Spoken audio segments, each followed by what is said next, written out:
So I've been driving that road ever since, hoping to find you. Like a stone in the stream, rolling as long as clean. I wish that I had you that way. I'd do anything to have you stay.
You're putting away your reindeer. Say it ain't so sad. You're going to the fridge, you're getting yourself a beer. Say it ain't so sad. It's time to relax, and this time it's for good. Say it ain't so sad. It's your time in Santa, 'cause you've done all that you could. Say it ain't so sad. All those years of bringing kicks to kids, taking this toll at this life you read.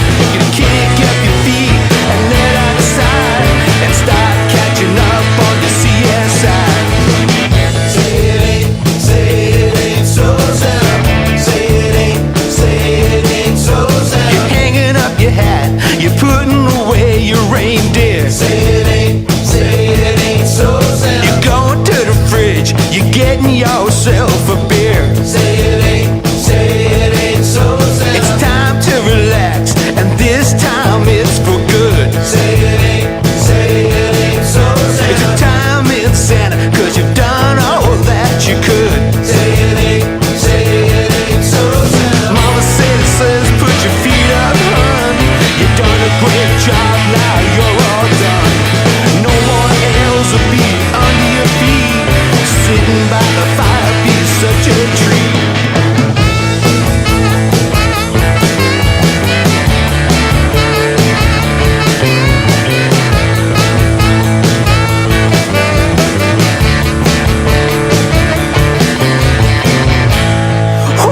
Kids, they be crying, and they swear that they're dying, 'cause Santa won't be high flying, just as chairs be occupying. Say it ain't so sad. Say it ain't so sad. Say it ain't so sad. Say it ain't so sad. Say it ain't so sad. Say it ain't so sad. Say it ain't so sad. Say it ain't so sad.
Hey, Maddie, are you excited for the holidays?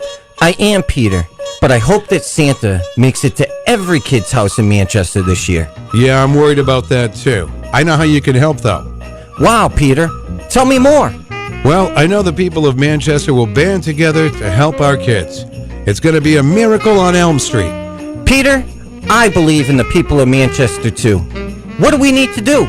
Well, call the morning show any weekday from 7 to 9, and you can donate. The number is 603-250-6007. Or you could send a check made out to Hope NH Inc. and send it to 1045 Elm Street, Suite 300, Manchester, New Hampshire, 03101. Care of The Morning Show. It's a miracle on Elm Street.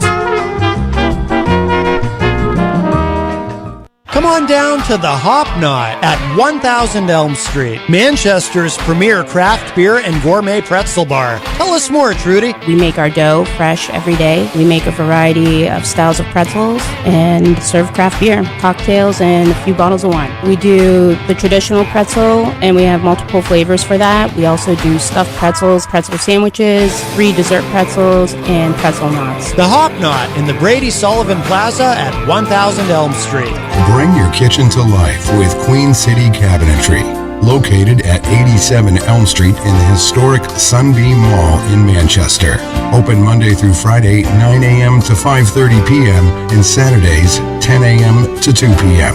They can be reached at 603-222-2007 or on the web at queencitycabinetrynh.com. Come see the possibilities. Queen City Cabinetry, another proud sponsor of WMNH. Clemento's Pizzeria, family friendly, awesome for a date night. Clemento's Pizzeria. For delivery, call 603-782-8450. Clemento's Pizzeria, the best pizza in town. 1875 South Willow Street in Manchester, New Hampshire. Best cocktails around. Come in as friends and leave as family. This hour on WMNH is sponsored by CGI Business Solutions, located at 5 Dartmouth Drive in Auburn. They serve all your business needs, including employee benefits planning, corporate design and business administration, investments and wealth management, and customized business insurance solutions. Their phone number is 866-841-4600 or on the web at cgibusinesssolutions.com. WMNH, rip the knob off.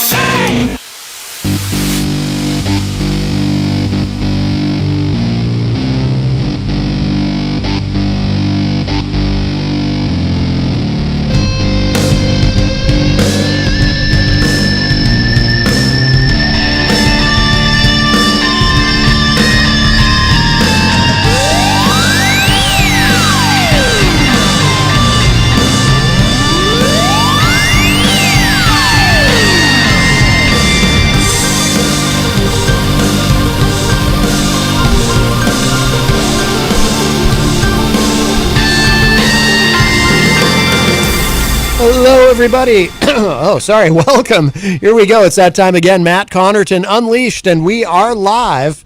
And we're early today because it's a special day here at WMNH and in Manchester, and we'll talk about that in a minute. But so we are a bit early. You're getting some bonus of us. That's about 3:30 now, so you're getting an extra half hour. But we're kind of continuing our coverage, if you will, of the Miracle on Elm Street, which is in progress right now. But we will talk about that. But welcome. We are live from the studios of WMNH 95.3 FM in glorious downtown Manchester, New Hampshire. Also on Comcast 97 if you're in Manchester. And hello to all of our online listeners across the nation and around the globe. You can go to my website, mattconnerton.com, for all of your live streaming options, social media links, contact info, show archives, etc., etc. And I don't quite have her music ready, but here we go. I found it. Let's see. Okay, here we go. I am not alone.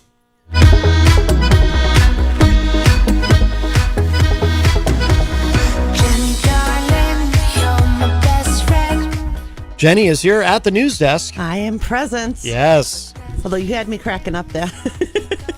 Yeah, I not used to being here a little early, and I forgot to. Discombobulated. And not used to you being here on a Wednesday. It's unusual, but it is a special day today, of course. So I threw you off. Is that what you're saying? I threw your day off because I'm present? Really? You're blaming me being present? This is what you just said. Now, come on. I have to blame someone. It might as well be you. No. Yeah. Jerky. Merry Christmas. That's your present. Blame.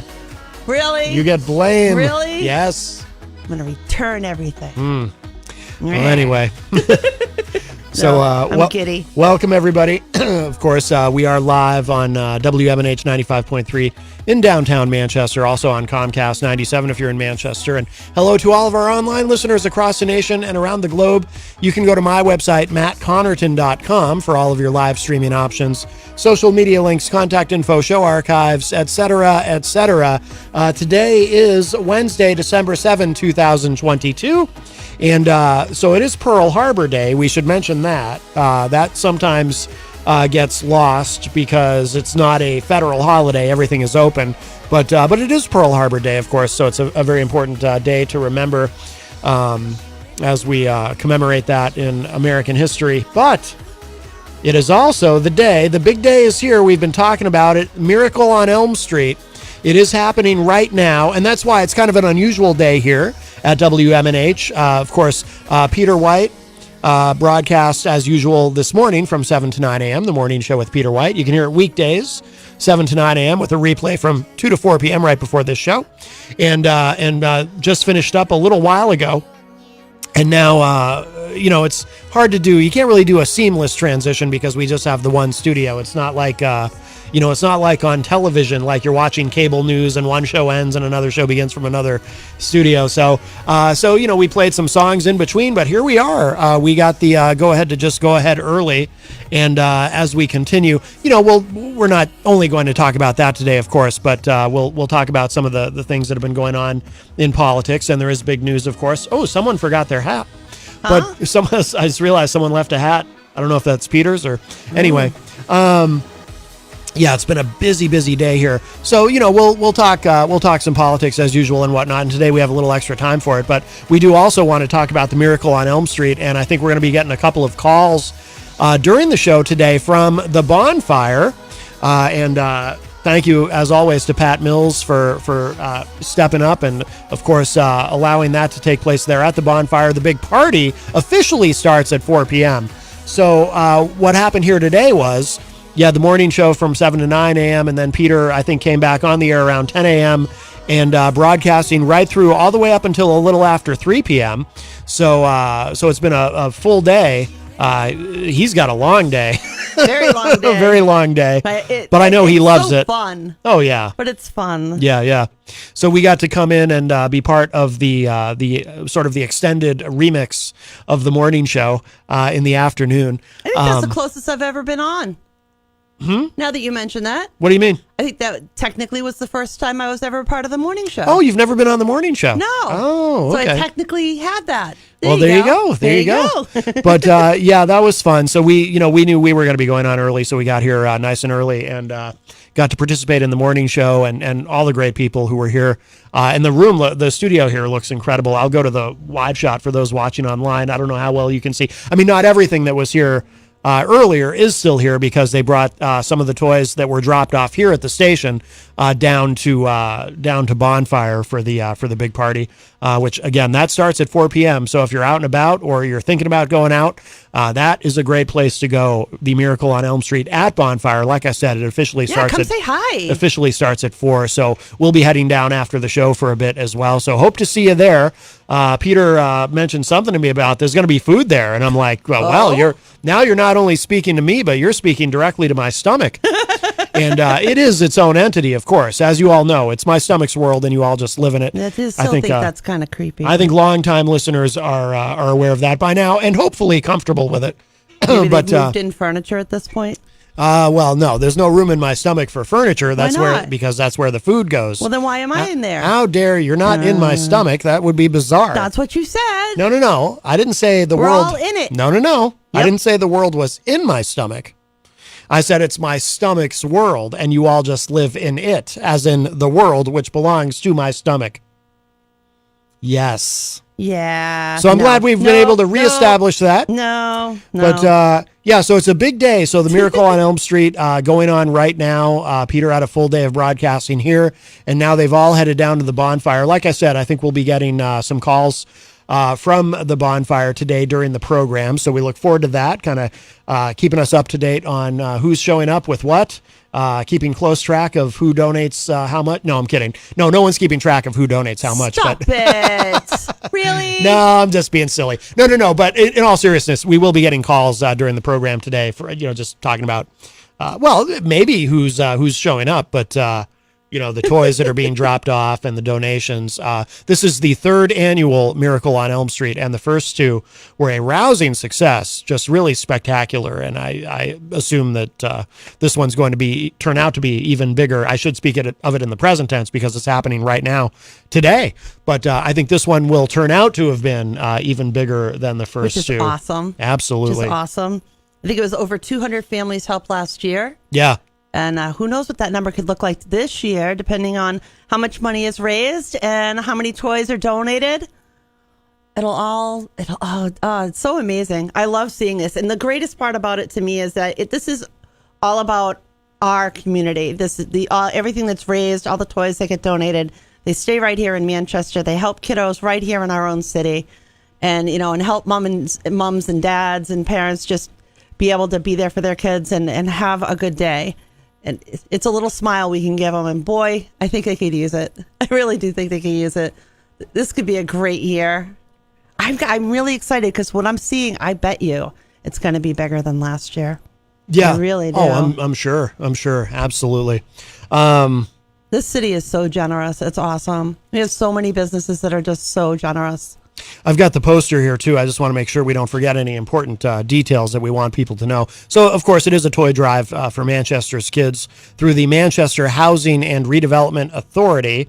So you can donate. I assume they'll still be accepting donations after today. I mean, they did last year. It wasn't like it was a hard cutoff, but I would suggest if you're interested in dropping off toys today, bring them directly to Bonfire. The other thing you can do too is if you'd like to mail a check and just do a monetary donation, that way you can make the check out to Hope NH Inc. That is Hope NH Inc. And send that to WMNH, 1045 Elm Street, number 300, care of The Morning Show. And that's Manchester, New Hampshire, 03101. By the way, the top donor will win the prize of sitting in on an episode of The Morning Show with Peter White. So that's a wonderful opportunity, and of course there's the raffle. Lots of great prizes. We were talking when we came in on the show about the paintings. Everyone was very interested in the paintings that you did. I'm really kind of humbled by that. I wasn't expecting that kind of. I mean, I know it's been fun the guys have been having a lot of fun trying to figure out what things meant. Right. And I've been having a blast watching those discussions, but. Yeah, kind of a little taken aback by the response today. That's kind of neat. Yeah, absolutely. A couple little pieces of me I get to put out there in the world. Yes. Yeah, that was cool. And there was something else I wanted to mention. I forget now. But anyway, yeah. So we'll be seeing everybody in a little bit after the program today. So, but I suggest if you're out and about and you're thinking about donating some toys, please do, and just bring them right to Bonfire. Last year there was a ton of.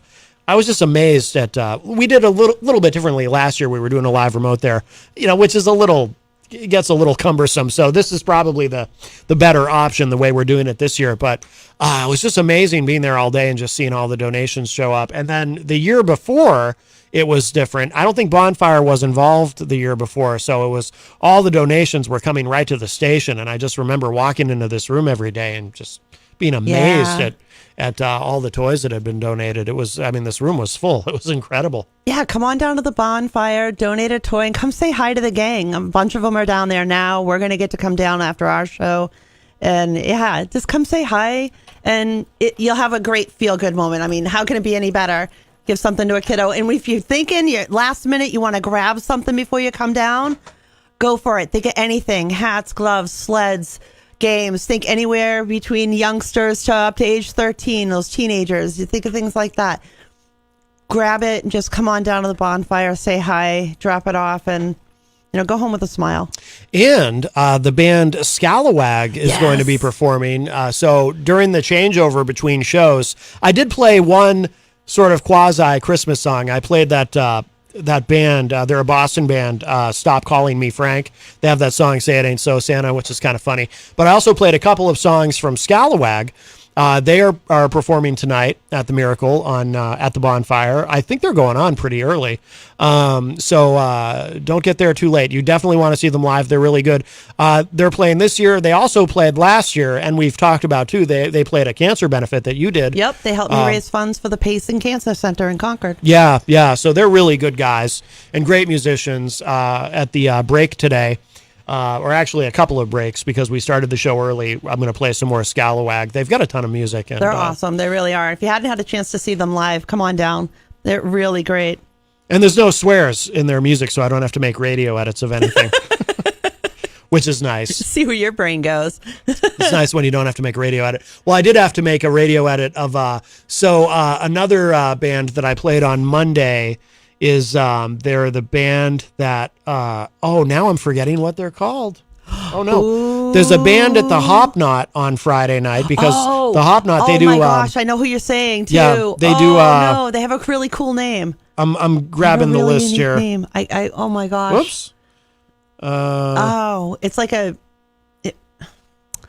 all I can think about is electricity. I've got it. Cozy Throne. Cozy Throne. Another Boston band. Think of the Royals. Cozy Throne. That'll help me remember it. Throne. And they're playing at the Hop Knot Friday night, of course. The Hop Knot in the Brady Sullivan at 1000 Elm Street. Tonight is Industry Night at the Hop Knot, of course, and tomorrow night's Trivia Night, which is a very popular feature there. But they've also got Friday night. They've got live music. Cozy Throne is playing there live, and they're kind of a garage band, really, really good. But yeah, very good. Found them online. I've been playing some of their music. I want to get them on the show, but I did have to make a radio edit of the song that I played because there are a couple of bad words in it. That's the nice thing about Scalawag. There's no bad words. Stop it. It's a nice thing. It's nice when you can just play the song. Uh-huh. I'll tell so you. If you have to work for it a little bit, then no, not so nice. Well, actually, it's not much work. I dare say, I am very adept and efficient at doing radio edits. You are very good at it. I can make radio edits very quickly. I do what I call the poor man's radio edit, which is where you just take the piece of audio where the swear is and you reverse the audio. That's why, for example, if you've ever heard, the song "You Don't Know How It Feels to Be Me"? Yeah. By Tom Petty. If you hear that on the radio, instead of, the lyrics, "Let's get to the point, let's smoke another joint," the radio edit of the song, it sounds like "let's smoke another," like it doesn't even sound like a real word there. And it's because what they did was they just took the word joint and just reversed it. So it sounds like some unpronounceable thing where you go, what is that? I actually prefer that because it doesn't ruin the song for me. I hate it when you hear something that's beep, beep, beep, beep, beep. Oh, yeah. Because it kills the beat, right? So at least that helps. Yeah. But I remember that, when we were kids, you couldn't say the word joint on the radio. We wouldn't have been able to have this conversation. We would have been fired. It's odd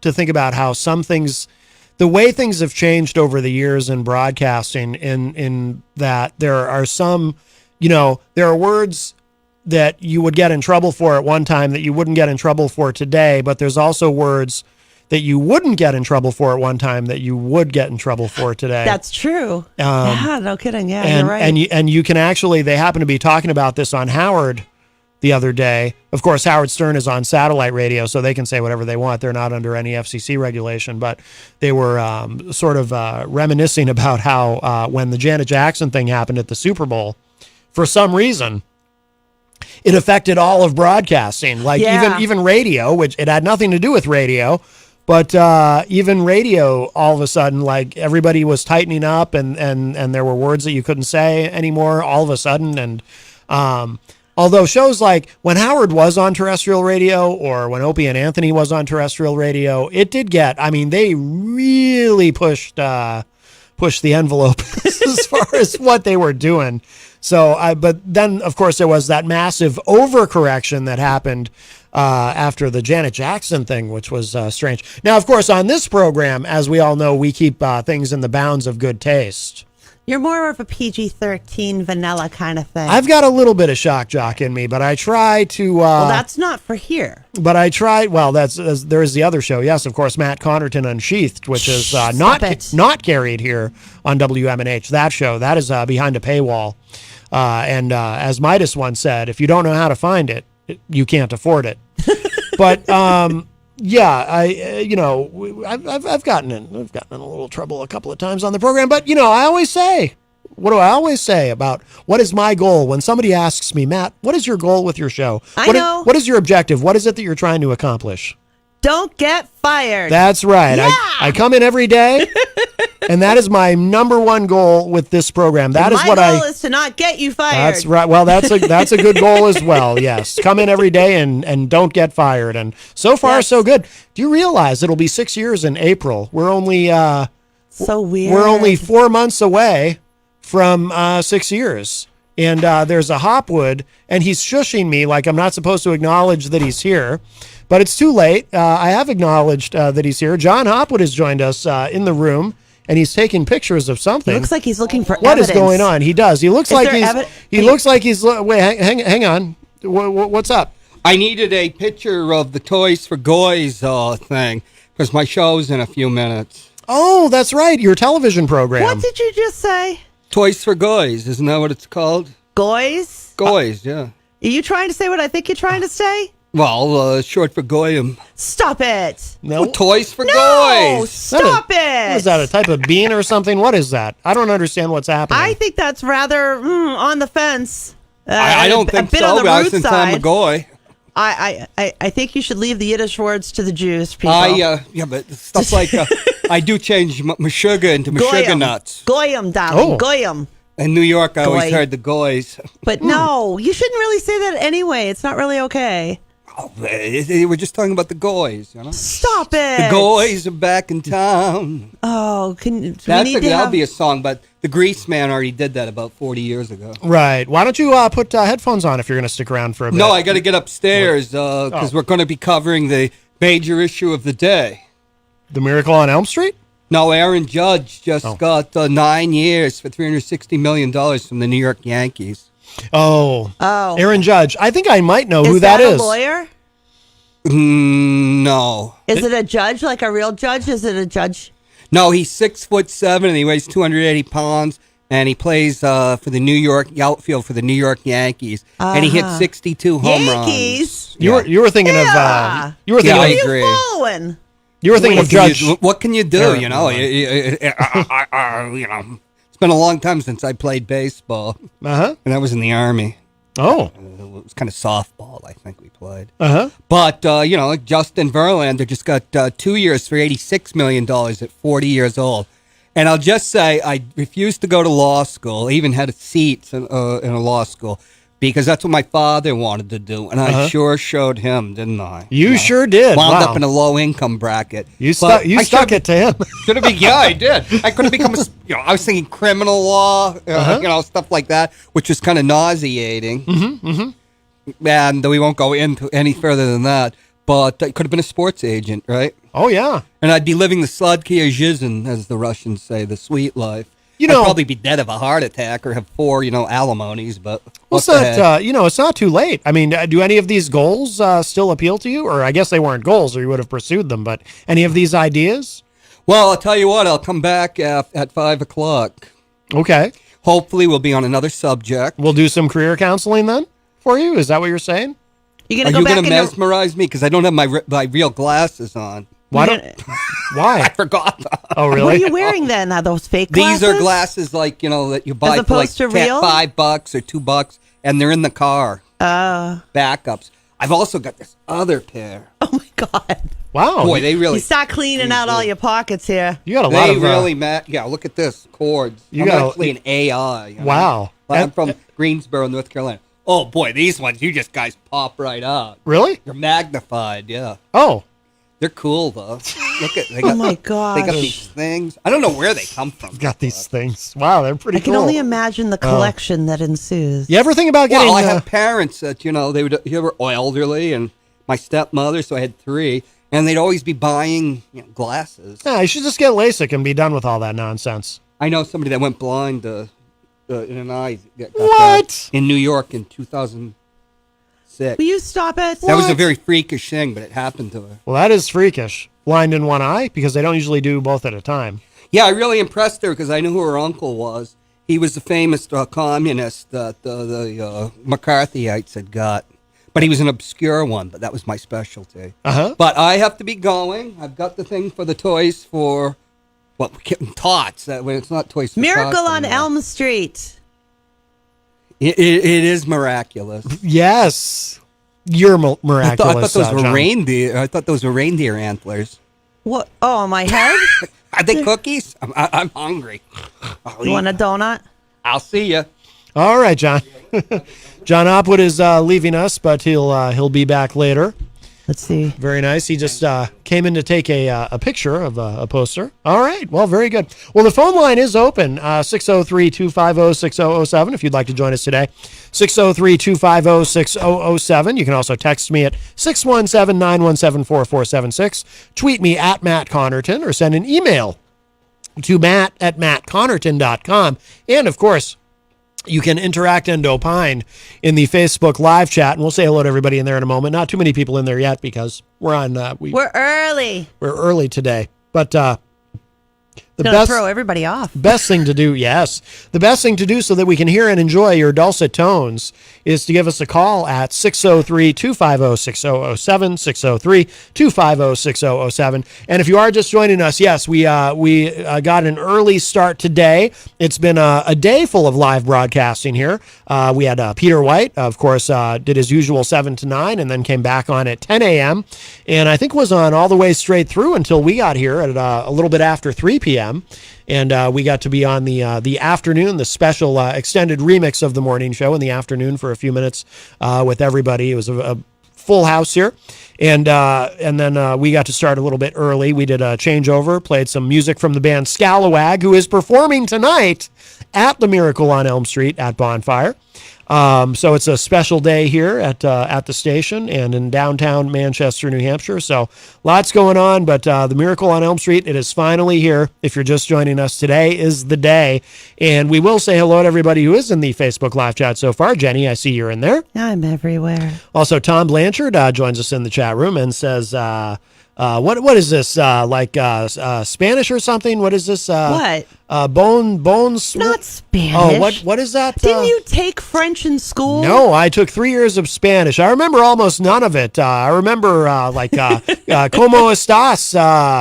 Me llamo Mateo. I did 2 years of Spanish and 2 years of French. And no, don't know much more than that.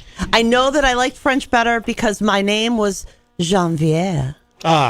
Instead of Jennifer. Well, I liked, yes, in Spanish, my name is Mateo, which I liked. It sounds strong, and I felt like a bullfighter. Yes. I think it says bonjour, mes amis. Oh, right. I think I've heard that somewhere. Wow. It's like hello. Oh, is that what that means? Wow. It's like that's a hello. A lot of syllables. I can count in multiple languages. English. For whatever that's worth. English is more efficient. Hello's only 2 syllables.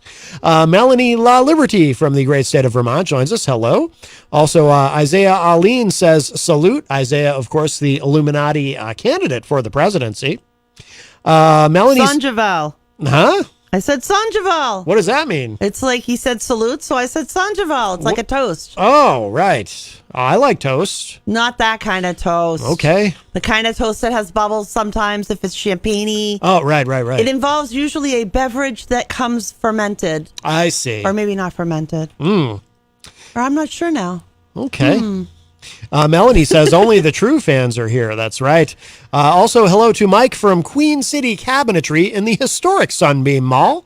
Of course, you can bring your kitchen to life with Queen City Cabinetry, and if you go there and you ask him nicely, he might even show you in the basement where General Sunbeam is buried. General Sunbeam, of course, the greatest military mind since sliced bread. And are you supposed to bring a loaf as like an offering or something? I don't know. I think that's only if you're going to try to rouse his spirit. So you can just go look for free? Or rouse his spirit.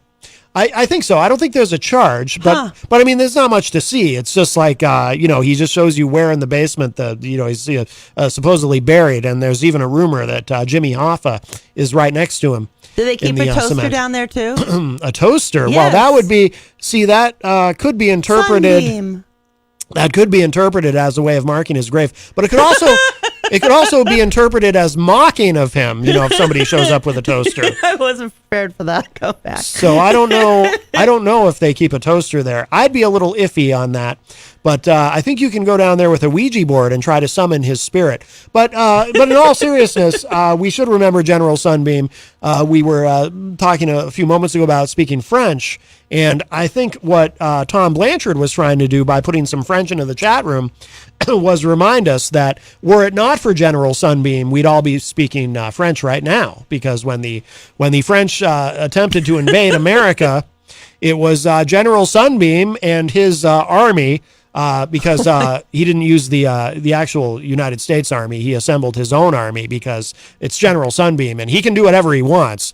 So, and he fought off the invading French people. It was quite a day. It was literally a day. It lasted one day, and the French said, oui, very sorry, and they went away, and we had America back, and we owe all of that to General Sunbeam. And I'm getting a hankering to go there with a Ouija board myself, just so I can thank General Sunbeam in the basement of the historic Sunbeam Mall. To quote another person of political knowledge, come on, man. This stuff's getting thick in here. Were you trying to quote? The Biden, come on, man. Yeah. Was I too excited about it? Come on, man. No, you're kind of overemphasizing it. It's more like, come on, man. Come on, man. That's right. Okay. Come on, you're man. You're getting really thick in here. I'm what? You were Whoa, spinning that's a for the tail. that's definitely for the other show. How dare you? Stop it! Do you even know what you said? Stop! I didn't mean. Oh my God! I don't like you. Do you even know what you said? I meant stop. Oh my God! I can feel my cheeks burning. No, when somebody says you're spinning a tail, that the poop is getting thick because you're filling up the room with. That's what I meant. Get your head out of the gutter. Melanie says, sounds like an interesting pickup line. Hey, baby, want to see a grave in my basement? Yes. Well, in some parts of the country that might work. I don't know. Stop it. Some are a little more gothic than others, if you know what I mean. 603-250-6007 is the number if you'd like to join us on the program today. 603-250-6007. Big day today, of course, the Miracle on Elm Street for those just joining us. If you are just joining us and going, why are they on early? Well, it's been a day of live broadcast here from WMNH, and then Peter White and the gang, and I mean gang as in the loose term for friends and associates and partners and so forth. I don't mean gang family, as in the WMNH right. family. I don't mean like I don't mean Peter like joined the Crips or the Bloods or anything like that. Although I did worry about that back when I was feuding with MC Hammer. Oh boy, that he might turn someone in New Hampshire against me. But Peter White and the gang. They all headed down after finishing up here and headed down to Bonfire because right now it's 4 p.m. right now, actually. So things are getting underway at Bonfire for the Miracle on Elm Street, the annual Christmas party. So if you're going to be donating toys, I hope you're headed that way. Look for the giant inflated Santa Claus. Yes. Right outside. It looks awesome. I can see it when we pulled into the studio. I could see it from here. Yes. Oh, and our friend Ron is on the line. Hello, Ron. Ron, are you there? Yeah. Hey. Hello there. You're on tape delay, apparently. Hi, Ron. Okay. Hi. Hi. I'm feeling guilty. I said I was going to show up for the festivities. I did this morning just to drop off donuts. I hope you guys grabbed one. Were there any left when you got there? Yes. They are The still precious here. things are here. Good, I did but- share one with Yeah, Poppy. I said I was going to show up tonight, but I'm just laying here, and Comfy got a couple on. of cats next to me, and I'm not going to make it. I understand. I know I'm missing out, so, my It's bad. once but, a year. Oh, come on. You can come Hey, down. listen, the little sandwich shop next to you, God, I forget the name at the worst time. He's down. Peter gets a coffee there every single day. I don't. Yeah, in the morning, before he comes in. I don't. It's right next to you guys. It's up the street, just a couple of doors. I don't know. I don't know where he goes for his coffee. Is it the Bridge Street Cafe?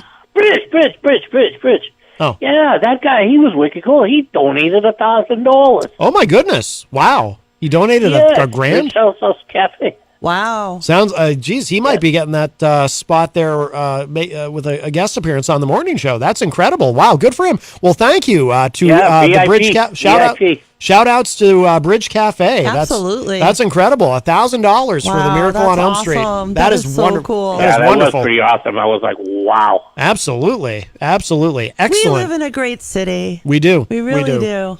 Yep. Absolutely. Excellent. Yeah. Hey, now listen, right next to you guys, I'll hang up real quick. I don't want to take up all your time. But right next to you guys is a pizza place, like the one door down, one door over kind of thing. Cesario's. Anybody have their pizza before? I had some of their pizza recently, but it was burnt to a crisp. You see what I did there? Oh, God. Here we go again. Are you talking about? You're talking about the place that closed because they caught on fire? Oh, no, not that I know of. When I was leaving this morning, all right. When I was leaving this morning, I noticed there was a pizza sub shop right next to you guys. I mean, like real close to Margaritas. That is the 2 place doors that over caught or fire. something. That is the place that caught on fire, Cesario's, right? Unless there's another place there I never Yeah, noticed. I think it was. Oh, see, I didn't even know it. That place caught on fire? Yeah, months ago. I don't think they ever reopened. If they did, I apologize. Oh, for yeah, my, you couldn't even tell from the outside, so I had that no was idea. that was the point of my joke. well- I'd gotten a pizza there recently, but it was burned to a crisp. See, Yeah. see, I'm quick with the joke. That's why I'm an afternoon drive, Ron. You understand? Sure. Mm-hmm. I mean, if your day job doesn't make it, you got a job as a comedian all day long. Well, only in the afternoon, 4 to 6 p.m. That's when I bring the funny, right, Jenny? Hey, listen, are you guys going to go over to the firehouse when the show's over? Did you say the firehouse? Yes, he Whatever it's did. called. That's I not fire it. something. You got fire on the brain. At the firehouse. Do you like Kiss? If I say yes, are you going to come down?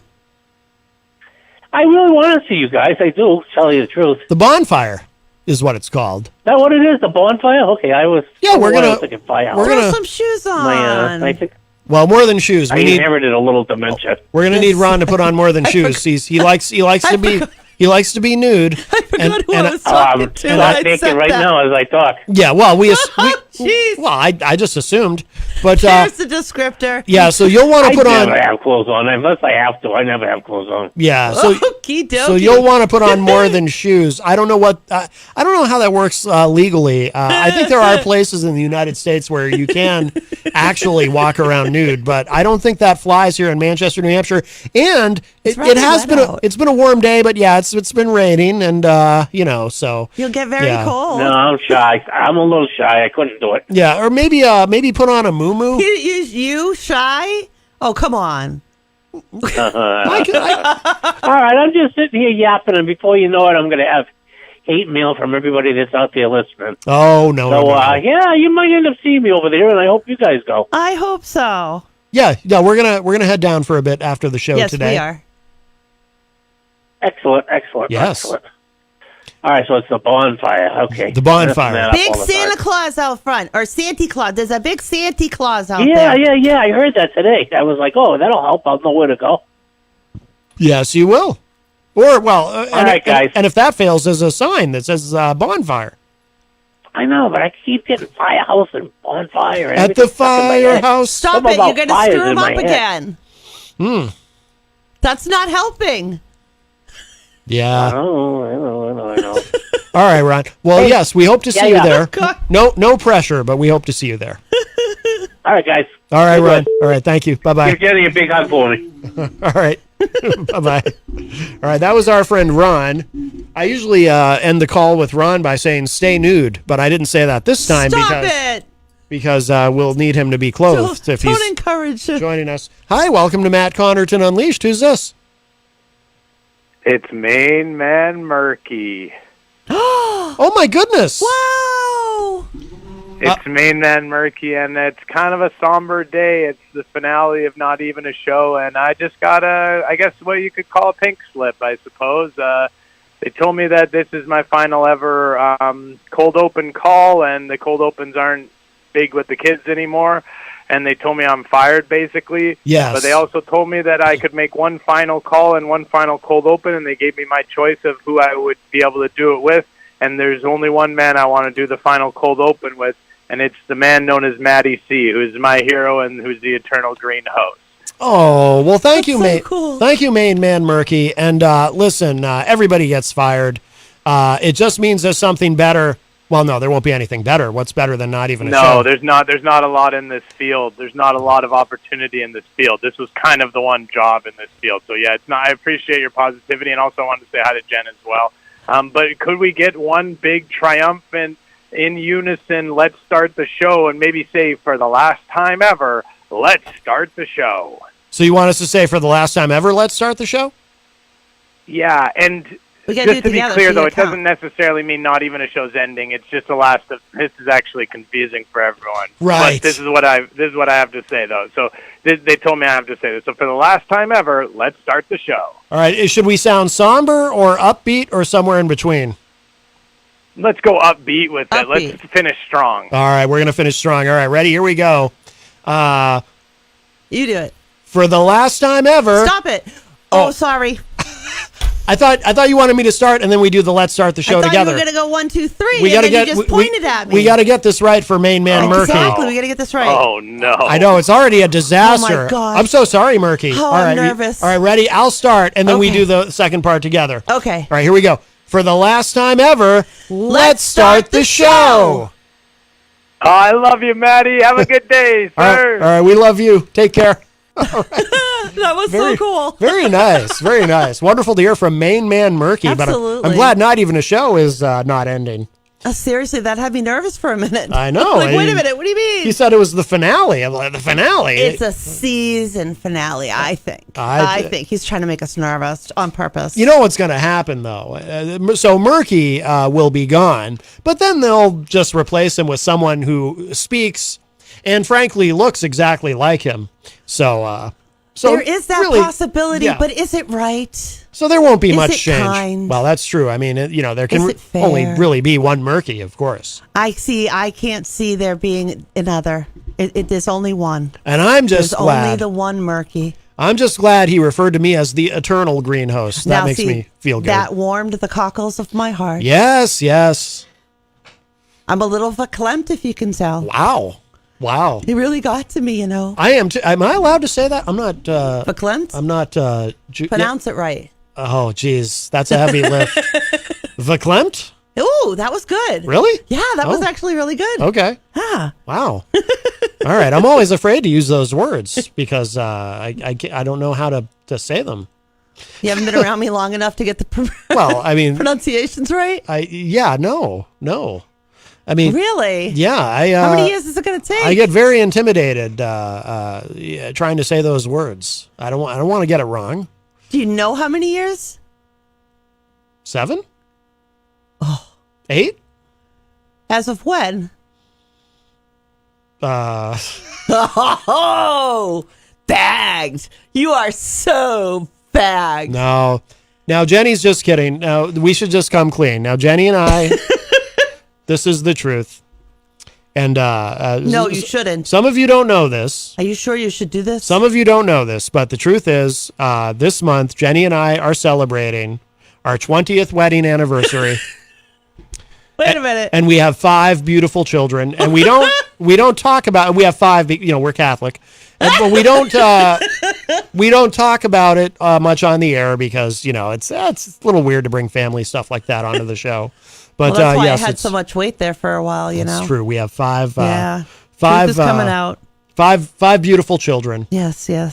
We're going to mass when we finish. Their names are Glenn, Stacy, Ryan, Veronette, and Joe. Our 5 beautiful children, and we don't talk about them ever on the air. Oh no! Stop it. We've been, in fact, at one point. At one point, this is true. At one point, I was requested by management not to talk about those 5 children on the air, so we never mentioned them. But those are our 5 kids, and even though they've caused us terrible trouble, and they're very difficult to discipline, it is the holidays, and we sort of love them anyway. Speak for yourself. I'm done. Well, I'm done. I don't blame you. You had to, bring them all into the world. I mean, you had the hard part. That's the word you decided to go with, huh? Bring them all into the world. I don't know was wondering where you were going with that. Squeeze them out. I don't know. I don't know Listen to you. I don't know how else to put it. Oh, it's going deep today, isn't it? Now, I gave my mother a very easy delivery. She likes to say that I popped out like a piece of toast. How is it that I am not surprised that you're getting compared to food? Yeah, very appropriate. Yeah. She says I was very easy, but then my sister Amy was agonizing, the complete opposite. But my delivery was boom. It was like she went into labor and it was like, "Hi, I'm here." I think I had about 10 hours or so of labor. Ooh, right around there. Yeah. Is that considered average or for a first time? Sure. Really? Yeah. Yeah. Oh. We were terribly underprepared. Oh. I had a moron for a doctor. He told me not to go to take classes, that it was a waste of money. Yeah. And then when I told the nurses that when we showed up, they were so upset. Oh, boy. Yeah. It was quite an interesting day. Do you think that was really an inside reference? Do you think anyone listening is going to know the reference of the 5 children? Maybe, maybe not, but we do. If at least one person listening gets it, that's enough for me. I bet you there's at least one that's listening that gets it. At least, but I'm guessing possibly more. Yes. Yes. Let's see. Jason Fedderson joins us in the Facebook live chat. Hello, Jason. Isaac Banks, who, by the way, is from Greensboro, North Carolina. He says, "Hello there, hashtag Jenny and hashtag Matt. Good afternoon. Hello, hashtag JP from Wisett, North Carolina. Oh, well. Hello, hashtag JP. Also, our friend Crystal from the state of Illinois joins us. And our friend Ron is back on the line. Hello, Ron. I got it. Okay, good. I'm glad you did. All right, brother. All right, Ron. Bye-bye. I love it. Excellent. I was hoping someone would. Those are names we're used to saying on the show, so I didn't know if anyone would get it. Let's see. I mean, you could even say we ignore our children like they're dead to us, but that's not nice for the holidays. Well, it's the truth, though. That's not nice for the holidays. But it's the truth. Yeah, but we still have to send them to school and stuff. They're our kids. Isaac Banks. I gave up on that. Yeah. Isaac Banks in the chat room says, "Hello, hashtag Christen Moore Walker. How are you doing? And I hope if Sunshine Club reboot again until 2023 at St. Pius the 10th Catholic Church in Greensboro, North Carolina. And let me know, Matt Connarton and Jenny Coffey, I was giving a shout out to Christen Moore Walker from Greensboro, North Carolina. Yes, we saw that. Well done, Isaac Banks. He's someone we should adopt. What? He's very well behaved, very polite. Crystal got the joke too. Excellent. So did Miriam. Very good. Rocky Huber joins us in the chat room and says, "What's up, family? What's up, Rocky?" Isaac Banks says, "I will get that job working at Lucky 32 at Westover Terrace in Greensboro, North Carolina." Well, congratulations in advance on the new job, Isaac Banks. He's going to get that new job. We're going to have to go to Greensboro someday, maybe. Some days I feel like we're already there. Well, you don't want to go? I'm sure it's beautiful. 603-250-6007 is the number if you'd like to join us today on the program. 603-250-6007. At some point, we'll be hearing from either Peter White or one of our other friends from the Bonfire. They're down there right now for the Miracle on Elm Street. The party is on the way, so we'll be heading down there later. Isaac Banks says, as Elvis... Oh, I get it. In parentheses, he wrote, as Elvis. Thank you. Thank you very much, Matt Connarton. Oh, my. Wow. No, that was not no. You need to do that again. Thank you. Thank you very much. All right, that's better. There you go. That's a little better. A little better. Thank you. Well, thank you very much. Yeah, still only little. Yeah. Don't. Just don't. Did you see what Crystal said in the chat? One of the naughty children has been in the news lately. I know. Yes, I know. That's why. Oh, boy. Oh, that's boy, why oh, boy. sometimes these kids, you got to cut them loose, you know? You got to say... kick them to the curb. That's All right, right. Get out. Don't darken my door again, You know, it's there, like bird. kiddo. Push them out of the nest. They either fly or they fall. Yep, and if they fall, oh well. Yep.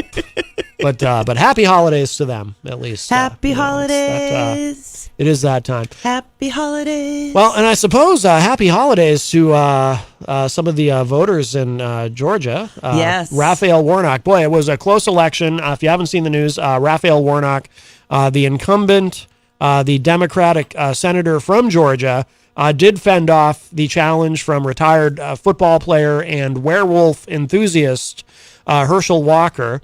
But it was a close election. Now, this was his first run for an elected seat, wasn't it, Walker? Yes. Yeah. He should leave it as his last. Well, no, I'm going to compliment him on something, though. I have one compliment for him, too. I'm wondering if yours is the same as mine. Okay, well, mine is his concession speech. Ditto. Yes. Yep. It was gracious. It was very nice. It was mature.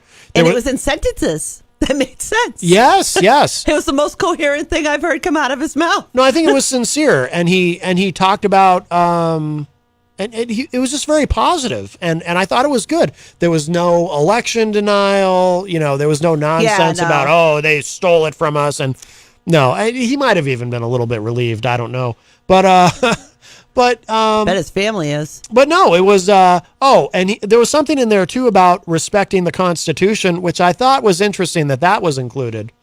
So I thought it was good. I thought he lost very gracefully and graciously, and I applaud that. I'm serious when I say that is the most coherent thing I've ever heard the man say, and that I thought his speech was very well done. Yes. I was impressed. I didn't expect it to come from him. I really didn't expect him to take the high road and come off the way he did. So, you know, I'll give him credit for that. You know, even a blind dog finds a bone once in a while. But what bothers me is that's the example for the Republican Party these days. And I am mind blown by that being their choice of a candidate to show their high moral values and family first attitudes. Well, I would say though, I wouldn't speak so broadly about the Republican Party, only because why not? Because there are a lot of Republicans who, I mean, well, for example, a great example, and it still blows my mind that he said what he said publicly. The Republican lieutenant governor in Georgia, when he said he went into that voting booth and he looked at that ballot and he said, nope, can't do it. And he didn't vote for either one. I mean, there's been, and Georgia specifically, there's been a lot of pushback. And I think that's, and it appears too that a lot of Georgians, because in heavily Republican counties where Walker should have won by big margins, those same counties, the vote counts were lower overall, which would seem to indicate that a lot of Republicans stayed home and said. And so I think Georgia is a place where there's some real pushback, and maybe. And remember, Trump isn't popular in Georgia, which is why Trump didn't go there to campaign for Walker. So I think Georgia is an example of a place where I think Republicans are really kind of, you know, having a come to Jesus moment, if you will. There's a reckoning happening where a lot of Republicans there are saying, we really would like to move past Trump and the election denialism and all the nonsense. So I'm going to totally disagree with you there. It is a direct example and reflection of what the Republican Party means now. Whatever the party's choose to be their position. The leadership takes that on and they disseminate it down the list. And there's going to be people that don't go along, but they look for a higher number too. The numbers last night were absolutely tight. So Republicans did come out and vote for him. There just happened to be more Democrats voting. It was very close. More independents voting for Warnock. But the leadership of the Republican Party nationally embraced him, supported him, went to toe for him. You know, every time they got in front of a microphone, they were all about their guy Walker. Oh, yeah, this is the best one. Some of them.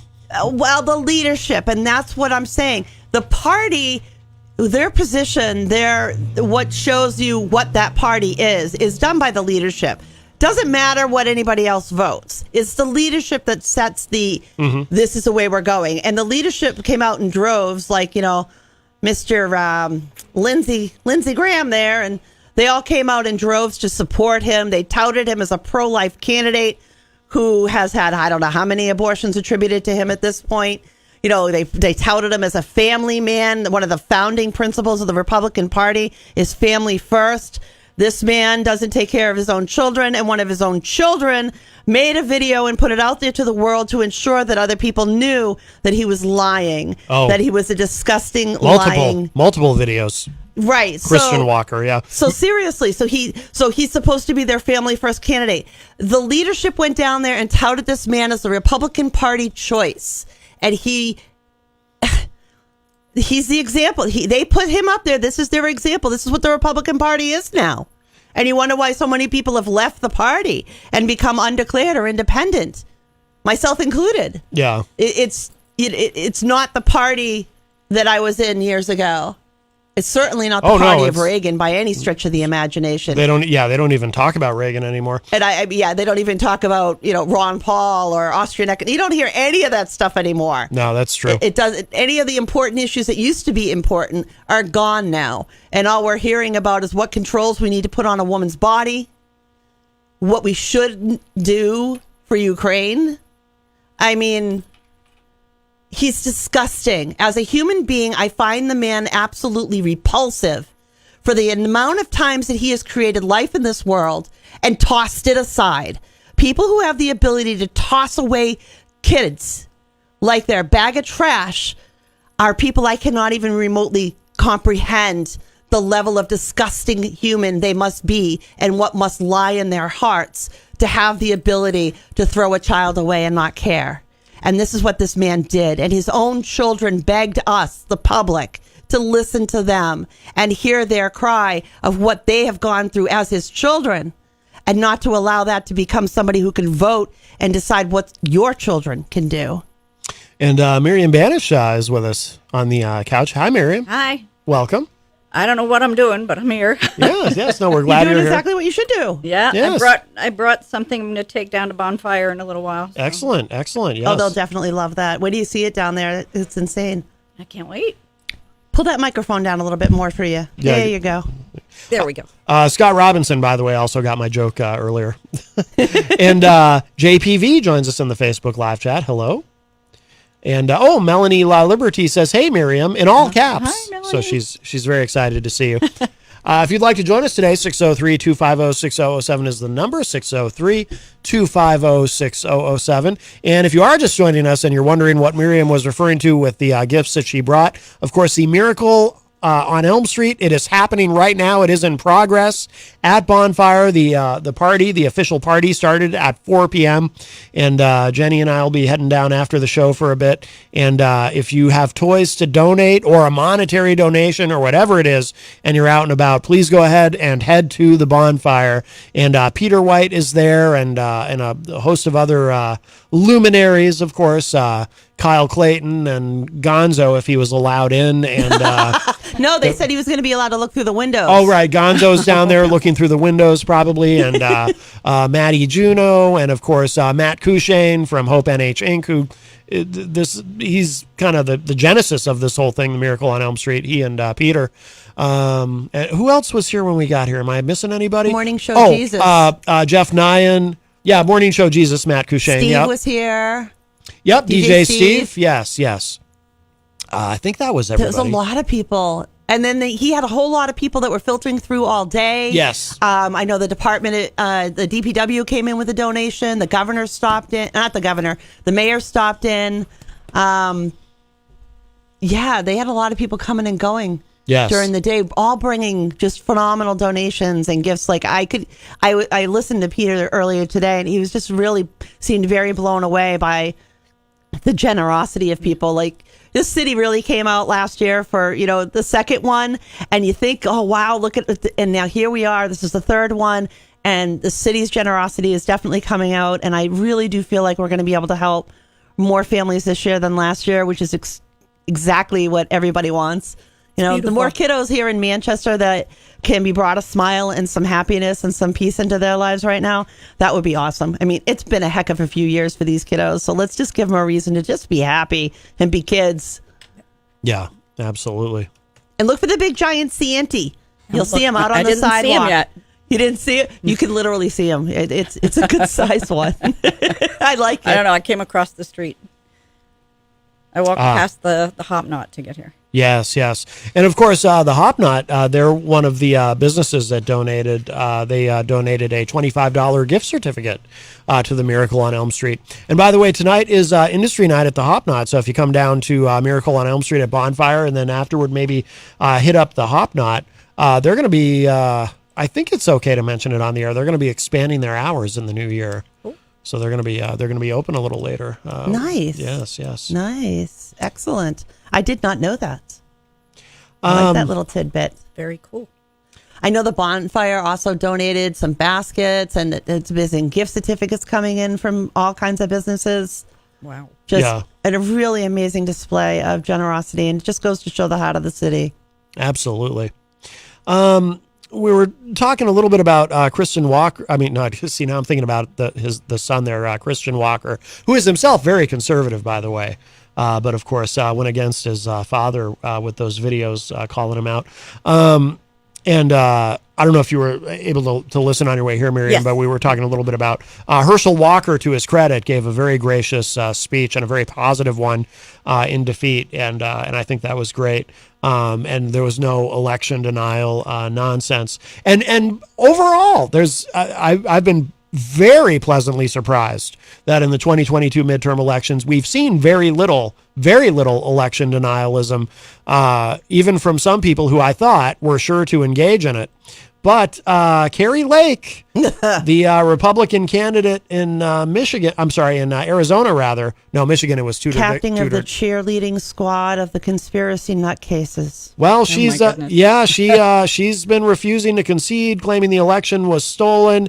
And yesterday, this is from the Associated Press, Arizona has, in fact, certified the 2022 election despite GOP complaints. It says here, Arizona's top officials certified the midterm election results on Monday of this week, formalizing victories for Democrats over Republicans who falsely claimed the 2020 election was rigged. The certification opens a 5-day window for formal election challenges. Republican Carrie Lake, who lost her race for governor, is expected to file a lawsuit in the coming days after she spent weeks of criticizing the administration of the election. Election results have largely been certified without issue around the country, but Arizona was an exception. Several Republican-controlled counties delayed their certification despite no evidence of problems with the vote count. Cochise County in southeastern Arizona blew past the deadline last week, forcing a judge to intervene on Thursday and order the county supervisors to certify the election by the end of the day. Secretary of State Katie Hobbs, a Democrat who beat Lake in the race for governor, said before signing the certification, quote, Arizona had a successful election, but too often throughout the process, powerful voices proliferated misinformation that threatened to disenfranchise voters, unquote. The statewide certification, known as a canvass, was signed by Hobbs, Republican Governor Doug Ducey, Republican Attorney General Mark Brnovich, and Chief Justice Robert Brutinel, an appointee of former Governor Jan Brewer. So it's a done deal in Arizona. It's interesting when you talk about that, because I'm looking at some of their other results.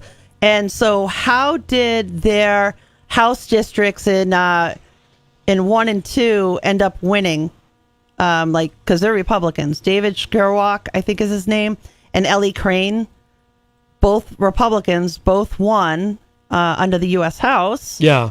So how did they finagle the votes for the governor's seat, but not for the congressional seats? Right. Like, how do you really screw that up, right? If we're hey, I'm Jewish, so let's go for it. I'm the cabal. I'm setting this up, right? I got to control it.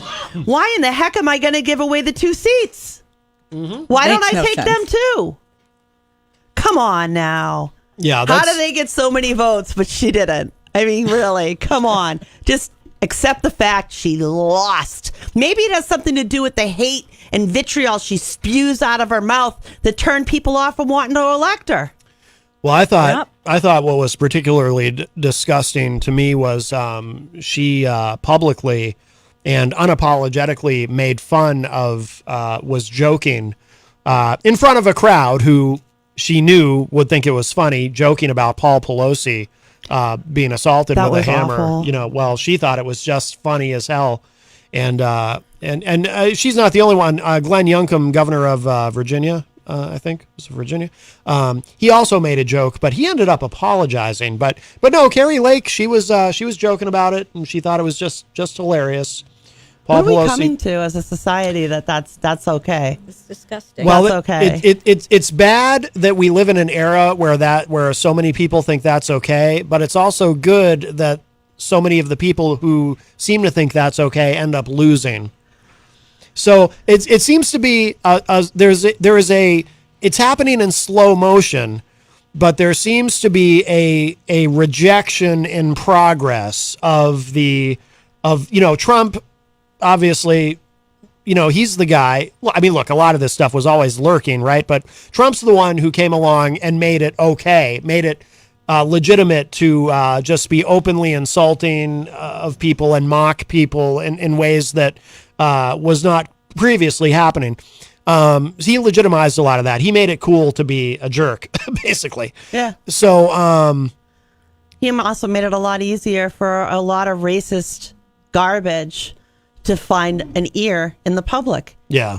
Put a nice little shiny light on them, and they feel emboldened to come forward and go, white lives matter, and whatever else they want to throw out there. But the thing I like to think about is I'd like to think that the reason that we're seeing that is because people are tired of not having any kind of substance to them. I mean, when I listen to a candidate who's talking about what they want to do with school systems, what they want to do with the community, how they want to handle the homeless problem, those are the kind of things I want to hear out of my candidate. I don't want to hear 2 years ago, 2020, the election was, so I'd like to think that people are tired of that over again drum beating that's got nothing to do with nothing and isn't going to change anything in their lives for the better. Yeah. What might change their lives for the better is some new ideas or candidates that are willing to go in there, actually do the job, and come up with ways that they hopefully make things better in our communities, make life nicer, safer, our children well cared for. That's what I like to think people are more interested in hearing. But there are a lot of Republicans who, and this kind of goes back to what I was saying before, there is it's not enough of the Republican Party, but there is certainly a segment of the Republican Party that rejects. Well, let me put it this way. I say it all the time on the show. Who are the most popular politicians in America consistently? If you look strictly at polling data and nothing else, who are the most popular politicians in America? Republican governors in blue states, like Larry Hogan from Maryland, who he could have easily won re-election, but he's being term limited out. A moderate Republican governor who has no time for any of the election denial nonsense and any of the really nasty stuff. And he's been rewarded for that. He's leaving office with, in a blue state, he's leaving office with a 70% approval rating. Same with Charlie Baker in Massachusetts, a Republican governor in a blue state who has never gotten anywhere near any of the nonsense. I cannot imagine a circumstance where Charlie Baker would be openly making fun of Paul Pelosi being assaulted with a hammer, just as an example, right? And Charlie Baker, another one, he's not being term limited out. He's just decided to move on, I believe. But he's he's got something like a 70% approval rating in deep blue Massachusetts. Phil Scott in Vermont, very popular. New Hampshire's kind of become a blue state, right? Our entire congressional delegation is Democrats, and we have a very popular Republican governor. I don't know that you can get away with saying that. The House, the Senate, the Executive Council, and the governor. That's why I said kind of. I don't even think it's kind of. We haven't gone red for a Republican since 2000. So that's why I say kind of. But I'm just saying, though, or call us a swing state. I'd rather be a swing state because that way everyone pays more attention to us when they need our delegates. But the Republicans who have had the fortitude to push back on or just ignore all the Trump nonsense and all the nastiness and all the election denial stuff and just the kind of vitriol that should be beneath them. The ones that have done that in governors' offices across the country have been very successful in their states. So you have people in Washington, you have Republicans in Washington who are just going to go along to get along, and the ones that don't go along, they end up like what happened to Liz Cheney, right? Look what happened to her, right? Yeah. So that's what happens if you're a Republican serving in federal office in Washington.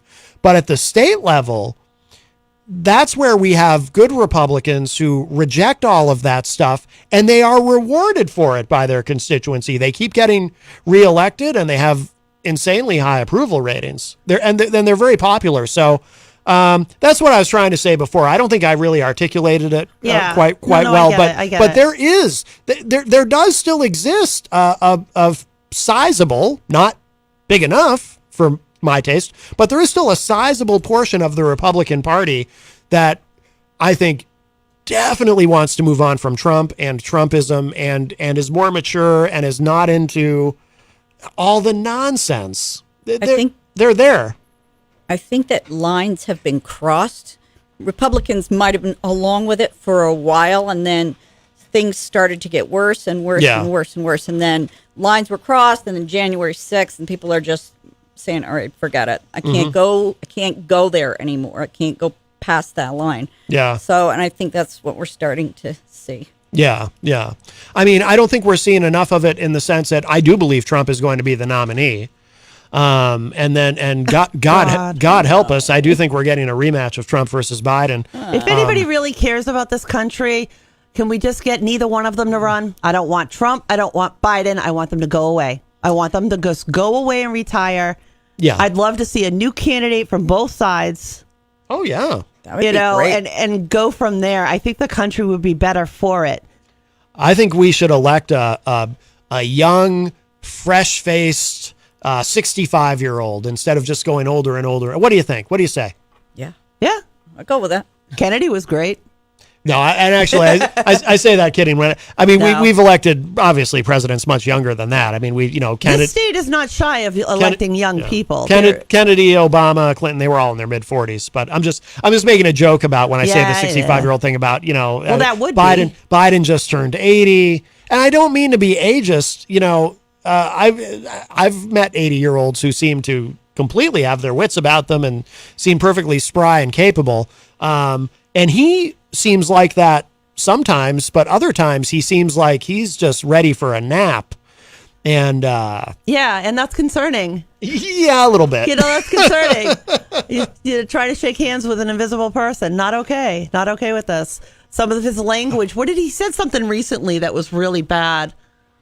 Can't think of it now. But he's invoked people. Oh, what was her name that she was dead? Yeah, he forgot. He was at an event. I don't remember exactly. How do you forget the someone's dead? Well, he knows a lot of people. It's hard to keep track of. You're in that? No, come on here. He's in that state. Yeah. So he pulls out of his head that person he knows from that state. I know, yeah. And then goes, "Where are you? Come on, where are you? Say hi." See, the tricky... Like 6 feet under, dude. Oh, see, goodness. The tricky thing with Biden, though, about that is throughout his career, he's always been so gaffe-prone that when something like that happens, it's genuinely hard to even discern. Is this because he's just getting to an age where he's slipping, or is that just Biden being Biden, or is it a combination of both? Because he's always been, there's a classic clip of him from years ago. He's at an event, and he mentioned the name of somebody, because he likes to call out the names, like he was doing that day. He likes to call out the names of different people he's there, who he admires and appreciates. And he mentions somebody's name and tells them, hey, stand up. And he didn't realize that the person he was addressing was in a wheelchair. Oh God. And it was just very cringe and embarrassing. So the point being, it's hard to tell if what's being 80 and what's just being Biden. Let me throw something. let me throw something else out there. Here's my thing. I sometimes, can we have like a limit to how long you can serve in government? Period. Like Biden has been in there so long. They probably had gaslighting when he came in. He's done his whole life. Career politician. I'm sorry. I don't believe that he's in touch with the local person when you've been in government that long. I feel like we should have some kind of a term limitation to serving, period. So you don't get to be the career politician. That's one of the worst things that's happened. So you mean not this is an interesting idea. I've never heard anyone say this before. So you mean not term limits for a specific office, but a sort of a career term limit to how long you can serve in public life. You served as a state rep for 4 years. You served as a senator for 4 years or whatever it is, and you put a limit. And if you get elected president, that's great. But if your years are up, get out. Time for somebody new. No one person is so perfect and wonderful they should be in politics forever. And politics does change people. And there's a lot to deal with. And I think we should change over people more frequently than we do. So we have more people that are still connected to the society actually up there. Most of these people up there have no idea what an average person's life is like. What they think is a normal average life is probably insane compared to the realities of it. They're so far removed from us, from our children, from our communities. They're in D.C., they're eating meals left and right. I mean, heck, Concord does that. Every time you turn around, there's another freebie food thing to go to. They all live for it. And there's people up there that have been up there so long, they've been up there longer than I've been on this earth, for all I know. But it's ridiculous how long people are allowed to serve in government and rule over other people's lives. When they get further and further away from the actual populace, the longer they're in. Crystal in the chat room says, isn't Arizona the state where the winning candidate oversaw the same election? They shouldn't allow that, even if it is just for public perception purposes. That is true, and that was referenced in the article that I read. Yeah, so in Arizona, and this happens in many states actually, when you have an attorney general running for governor, the attorney general is the one who signs off on. It was mentioned in that article, certifies the election. So yeah, that has been noticed. I'm not sure what the solution would be necessarily. I mean, it could be perceived as a conflict of interest. Yes. I don't know if maybe you would think it would be. Yeah. But it happens a lot. And I don't know what because it happens in other states too. Very often an attorney general will run for governor or senator or something. I don't know. I mean, I guess maybe the appropriate thing in a case like that would be for the AG to recuse themselves and somebody else oversee the election. I don't know. It is a valid thing to bring up, Crystal. I don't have a good answer for that one. Yeah, I don't either. Except for if you put some kind of a time limit in that you can't go from AG to governor in the same election, that you have to be no longer an AG. Yeah. I mean, I honestly think it would be great to kind of go in that direction, because so many of these people, they'll run because they know their seat they got. If they lose, so what? They're still in. Maybe you shouldn't be able to do that. I don't know. I mean, career politicians stink, no matter how you slice it. Crystal also said, I don't think Trump or Biden will win their nominations. Oh, I disagree. Oh, I disagree too. I'd like to think you're right, but I really do disagree. Yeah, especially Biden. Everybody's going to toe the line. All indications are that he is running, and he'll certainly be the nominee. I mean, it'd be interesting to see someone challenge him, but I just don't think it's very likely, or at least not someone who is a legitimate threat. I mean, we certainly have seen before. I mean, we've seen instances where, I suppose, in '92, Pat Buchanan at one point could have been considered a legitimate threat to George H.W. Bush because he actually, I forget if he tied or if he actually won the New Hampshire primary, Pat Buchanan. But I don't remember. But that wasn't momentum that could be maintained. It was kind of a shock at the time. And of course, Ted Kennedy challenging Jimmy Carter. Yeah. For the nomination in 1980. At the time, I think, I mean, I was, just a little guy, but at the time, from what I've read historically, he was considered a legitimate threat to Jimmy Carter because the economy was in the tank and, Carter had a lot of weaknesses, but no one's ever successfully unseated an incumbent presidential nominee. Carter's going to live forever. Yeah, he's. I think they live off of their love. They are the cutest couple. He's almost 100, and he's still building houses for Habitat for Humanity. I think he was 92 when he was diagnosed with cancer, and he beat cancer at 92. It was only a couple of years ago I saw him out. There were pictures of him building on a house. He had a big black eye. Oh yeah. He falls down, gets bruised. Yeah, whatever. I'll get up and just keeps going. Yeah. They're amazing. That couple's really amazing. By the way, Scott Robinson, I don't know if I mentioned it earlier, by the way, Scott also got my joke earlier, my reference. Oh, good. But Scott said about, forgetting people had died. Scott said, and in all fairness, Jenny, one time I forgot that Morris the cat died. I also have forgotten that, and occasionally someone will remind me. All I can think about is Garfield when I think about Morris. You know what I do is I just say I don't see or hear from somebody for a very long time. I just assume that they died.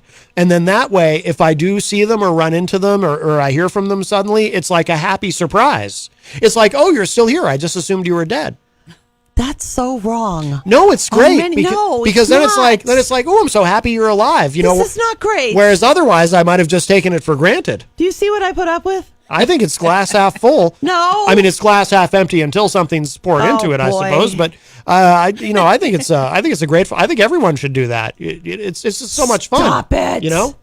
It's like, oh my God. It's like, oh, I haven't seen you since last Friday. I assumed you died, and yet here you are. This is great. Welcome. How many people have you said that to? I say that to people all the time. Stop it. Yes. That's not nice. Next time Ron calls, I'm going to be like, Ron, we haven't heard from you in a few minutes. I thought you died. No. But then it'll be a happy thing because we'll be hearing from him and it'll be great. You tell somebody you thought no, it's not that's not no. That's no. I think it's Stop it. I think it's very nice. Oh God. I think I'm very nice. I think I have nice ideas and I think we should all adapt them, especially during the holidays. Did you remember to eat today?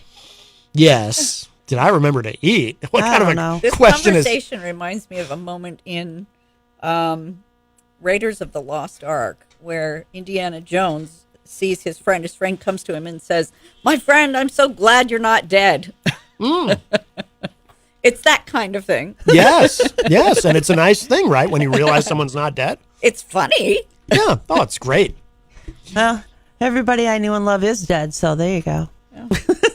Okay, well, a lot of people are dead. We'll try not to take death. We'll try not to take that personally, huh, Miriam? Dead and dead. Now, stop it. Melanie in the chat room says it shows you noticed they haven't been around. Actually, kind of sweet. Thank you, Melanie. Thank you. Yes. There you go. Stop it. There you go. Melanie agrees. You're encouraging him. Melanie agrees. I used to like you. Isaac Banks in the chat room says, well, talking about President Biden, I would say. I would say what? I don't know. What are we saying? Ask Isaac Banks. I say you say. And Isaac Banks also says, hashtag Matt, that's so true. Guy. What's true? Well, he's from Greensboro, North Carolina, But what's true? I don't know. He agrees with me about something, and that's why I like him. I think I have cousins in Greensboro. Oh, do they speak in hashtags? I haven't seen them for 30, 40 years. You haven't seen them in 30, 40 years, so if you do happen to see them, that'll be exciting because you'll be like, wow. Wow, I thought you were dead. Yeah, see? Won't that be a nice moment? Encouraging him. Won't that be a nice You're moment? sorry. Won't You're that be great? entirely encouraging him. I'm sorry. What did I happen? What did I do to you? You didn't do anything to me. I don't know. See, this I is was what already I think have that'll to be deal it. with. Twisted to Look begin at with. look at Kyle Clayton over there in the corner. He looks all dressed spiffy. up. He's Yeah, all dressed like up. it. You look very nice. Wow. Yes. Are you? What are you doing here? Are you joining us, or are you just? Yeah, go ahead. You can give us an update on how things Sorry, are going just over take there. Show everybody your take up all the spiffy space. outfit. Yes. Much Yes. different from the shorts and unicorns I saw earlier. Oh, there we go. Yeah, it's my Sunday best. Oh, Very cool. it's Wednesday though. Is it? But it's like a Sunday for us. It's a special day. Very special. They were doing very well down there. Very Yeah. good. Very good. Should I give Peter this spot? Peter White is. I think he's going to grab that other mic over there. He's He's- trying to take the Peter White head. I can move. Peter, How the tables Stop have it, no. turned. there we Quiet, go. everybody. There we go. I need Peter headphones, though. Peter White is here with the No, giant grab those, cardboard. Kyle, the other ones. The Grab the other giant set. cardboard I Peter can barely Whitehead. function. My feet don't touch the floor. So. Oh my goodness. No, Kyle, you Wow, need wow. headphones. No, I meant you pull You the need it, microphone yeah. closer to All your right. mouth, dear. Yes. Testing. It testing. even I just didn't know if maybe I should move to Test. Peter. Stop. Give him the comfortable seat. No, I'm fine. That's not even comfortable, Miriam. It's not just. It might be more comfortable for you than me because my feet don't touch the floor. I don't think that couch is comfortable at all. Now, is there a set of headphones sitting over there on the edge there for young Kyle? here? Oh, yes. I'm so young, Kyle. Yes. Well, yeah. I don't want to you're- break anything. Wait a minute. Oh, Yeah, don't break them. oh my goodness. No, because I'll never be allowed to come back and my name will never be said again. It's I will panda be in the list of children. on the pay no mind list. Yes. Yes. It's pandemonium here. All right, that there we okay? go. Kyle's There we got the headphones there. Thank you. Excellent, excellent. I feel good. I feel good. I feel good about today, guys. I really do. Good, good. How's it going down at Bonfire? Well, Scalawag walked in about 10 minutes ago. They're setting up. There is an amazing Pat Mills outdid himself hosting this year. There are foot-long hot dogs.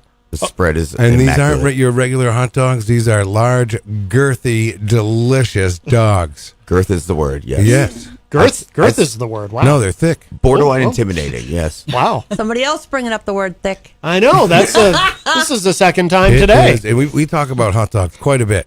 Uh-huh. And I'm going to tell you, it was great to have. And there's some delicious sandwiches and Yeah? dessert. Yeah. Ooh. Big Mac tacos is a thing that just got pulled out, yep. Yeah. It's all kinds of stuff All the down way there. Wow. down to donuts and cookies. And it's Sounds amazing. What time do we have? I lost track of time today. It's 7 minutes of 5. Okay, so it's not even 5 yet. A lot of people haven't gone on to work. Yeah. It is. I don't know.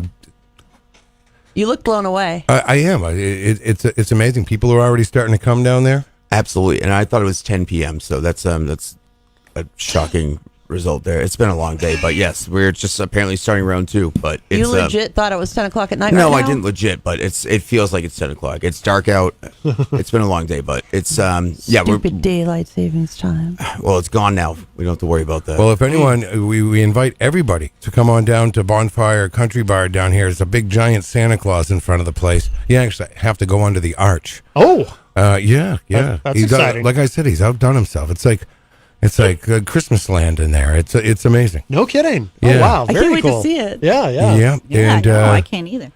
there's food down there. There's already donations coming in since we got down there. It's amazing. It really, really is. Miriam brought someone in to add to the pile. Oh, okay. Wonderful. Right. Awesome. Take it out. Did we leave Maddie downstairs? Is he waiting for us? No, I think he moved on? starts running, and then I can't keep track of him. So Right. he ran across the street, and it's he's All not right. my running shoes. So But yeah, come on down to Bonfire. We are all down there. I think Matt and Jenny are going to pop in. Oh, yeah. After the show here. I can't thank everybody enough. This city is amazing. Absolutely. That's what I was saying earlier. The generosity in this city is just absolutely awesome. Just awesome. No, it really, really is. It was a long day, but a fun day. it was. I mean, know? better than working. No disrespect to the back room, but yes, better than a shift there. So yeah, I was listening to you this morning. There were people coming in with more donations. Yeah. We had Dave from the Bridge Cafe with a $1,000 donation. That's amazing. It really is. And before we go back to the party here, the Miracle on Elm Street party, that's what we're calling it. A shindig, yeah. Yeah, yes. Yes, a soiree. Ooh, fancy. Yes. That's a French word, isn't it? But the list of items you can bid on through the raffle is amazing. Not only do we have Jenny's 2 amazing paintings we've been talking about all week. Yep. People are still talking about them down there because they're up with all the things. Oh my gosh! But I have enjoyed those conversations every day. I get up and I hear the conversations. And then Pat Mills, loved he every pulls out stuff from some of his distributors. And there's a mini fridge. A couple. There is a couple of mini fridges, right? A couple miniature Wow. fridges, yes. Yeah, miniature. There's a so raft, many amazing things. You might have heard Nick LaValle on the show this morning. He gave a great local guy, and he gave us Wicked Joyful is his company, and he gave us a little gift pack, and it's really cool. It has some Christmas ornaments and. It's good stuff. Check it out, wickedjoyful.com. Yeah. Yeah, I've been to his website. Yeah, he's doing well. He's doing well with Yeah, it. yeah, absolutely. That is awesome. Did you know, it's been bugging me all day? What? And because Nick, this reminds me of Nick, and Nick's let his hair grow out a little bit, so it's curly, right? It's almost. So I asked him if he got a perm. Yeah. And the only reason I asked, did you know that it's typical now for a young man to go in and ask for a nice tight perm? Really? Yeah. Men were getting perms back in the 80s. Well, but older men. It wasn't us. No. It wasn't us kids getting perms. Are right? you kidding? Well, I the didn't big get- hair people. Oh, yeah, Well, they did. Yeah. I tried to perm my own You hair. Did you really? Yeah. You use the home kit, like a Yeah. little Tony kit. And it Like didn't. one of the ones where you have to like poke through the holes and pull your hair out? Yeah, I did the whole Oh, thing. you did that? Yeah, but I did it wrong because it didn't work. Right. What And that's happened why to your head? your hair's been screwed up ever since. That's true. That's why I wear the hat. Yes, I ruined my hair. No, it didn't work. I did it wrong. I Yeah. commend you for trying, though. Yeah, I gave it a try. Can't wait till Kyle starts losing his hair. I'm Yeah. trying to bring the Stop mullet it. back. Yeah. I'm not gonna. I know it'll go white, but it's. This Yeah, bad boy's that's not what I going said. anywhere. That's what I said. But I'm also thinning out, Matt. Mm-hmm. And I'm not. I've embraced it at this point. Mm-hmm. I really have. Oh, what can you do? We had to come get your hat. That's why we're here. So We can't Oh, all. is that the hat over here? that I we've wondered. got? I wondered whose hat that was. No, that is my hat. But I'll probably. I'll probably leave it there. Okay. Were you wanting the Santa Claus hat? Well, no. This hat is a little lighter, and it's my alma mater, Manchester High School Central. Thought I'd represent tonight over at Bonfire. Very good. Yeah. Very good. Ooh. Yeah. I like to make fun of memorial people. Stop it. No, just kidding. I don't. I love memorial. I grew up in Concord, so I know nothing of.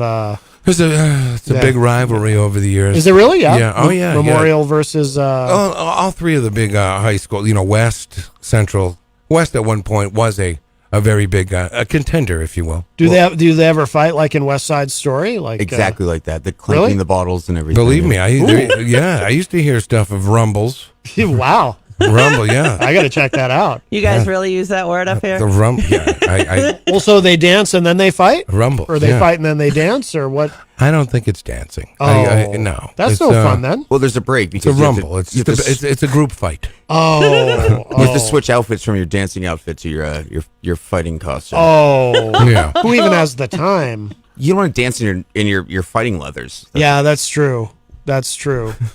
All right, we got to get back over to Bonfire, guys. I'd love to stay here and hang with you, but I'll see you guys in a little while. Yes, absolutely. Absolutely. Looking forward to it. And All right. get on, come on down to Bonfire. Come see us. We really, really want to see you. Absolutely. Yep, I want to see you. I love you guys. Thank you. All right, guys. Thank you. you. Thank you so much for coming in. All right, so Peter White and Kyle Clayton, they are headed back to the Bonfire, the Miracle on Elm Street. It is well in progress, and we're going to be heading down there after the show tonight. Looking forward to that. Thanks, guys. And we are actually at the top of the hour, so we will take a break. I'm going to play another Scalawag song because they are performing. Actually, Peter mentioned them. They had shown up. They're going to be performing tonight at the Bonfire for the Miracle on Elm Street. So we've been featuring some of their music, and they played there last year too. Really good guys and a great band as well.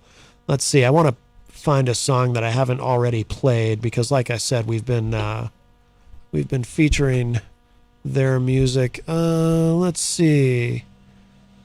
Oh, I'm looking for. Okay, yeah, I didn't play this one yet. Oh, hey. John Hopwood is here, and Kind of a last-minute decision, I guess. we're gonna. So we'll take a break, and then and John is just talking like there's not a radio show going on. Sorry. I was doing the same thing. I'm sorry. He's the second person to do that today. All right, so we're going to take a quick break, and then we'll be right back. We're going to play this Scalawag track. Like I said, they are performing at the bonfire, and then we'll show some love to our amazing sponsors, and then we'll be back with hour number 2, Numero Dos, coming right up. Don't go away.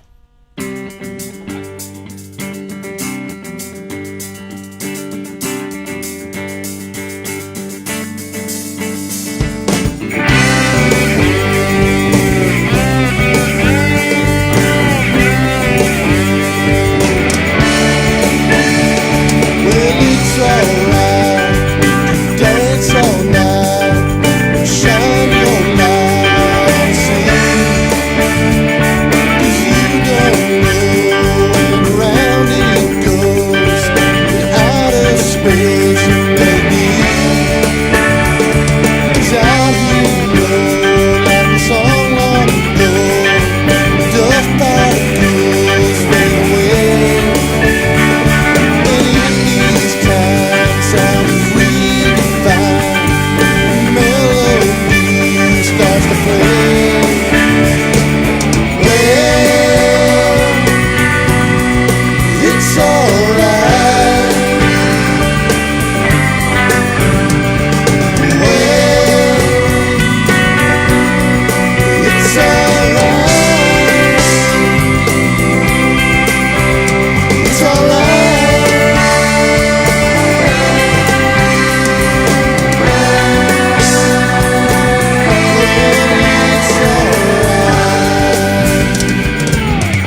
on down to the Hop Knot at 1000 Elm Street, Manchester's premier craft beer and gourmet pretzel bar. Tell us more, Trudy. We make our dough fresh every day. We make a variety of styles of pretzels and serve craft beer, cocktails, and a few bottles of wine. We do the traditional pretzel, and we have multiple flavors for that. We also do stuffed pretzels, pretzel sandwiches, 3 dessert pretzels, and pretzel knots. The Hop Knot in the Brady Sullivan Plaza at 1000 Elm Street. Bring your kitchen to life with Queen City Cabinetry, located at 87 Elm Street in the historic Sunbeam Mall in Manchester. Open Monday through Friday, 9 a.m. to 5:30 p.m. and Saturdays, 10 a.m. to 2 p.m. They can be reached at 603-222-2007 or on the web at queencitycabinetrynh.com. Come see the possibilities. Queen City Cabinetry, another proud sponsor of WMNH. Clemento's Pizzeria, family friendly, awesome for a date night. Clemento's Pizzeria. For delivery, call 603-782-8450. Clemento's Pizzeria, the best pizza in town. 1875 South Willow Street in Manchester, New Hampshire. Best cocktails around. Come in as friends and leave as family. Bring your kitchen to life with Queen City Cabinetry, located at 87 Elm Street in the historic Sunbeam Mall in Manchester. Open Monday through Friday, 9 a.m. to 5:30 p.m. and Saturdays, 10 a.m. to 2 p.m. They can be reached at 603-222-2007 or on the web at queencitycabinetrynh.com. Come see the possibilities. Queen City Cabinetry, another proud sponsor of WMNH. Hey, Maddie, are you excited for the holidays? I am, Peter, but I hope that Santa makes it to every kid's house in Manchester this year. Yeah, I'm worried about that too. I know how you can help, though. Wow, Peter, tell me more. Well, I know the people of Manchester will band together to help our kids. It's going to be a miracle on Elm Street. Peter, I believe in the people of Manchester too. What do we need to do? Well, call the morning show any weekday from 7 to 9, and you can donate. The number is 603-250-6007. Or you could send a check made out to Hope NH Inc. and send it to 1045 Elm Street, Suite 300, Manchester, New Hampshire, 03101. Care of The Morning Show. It's a miracle on Elm Street. WMNH, rip the knob off.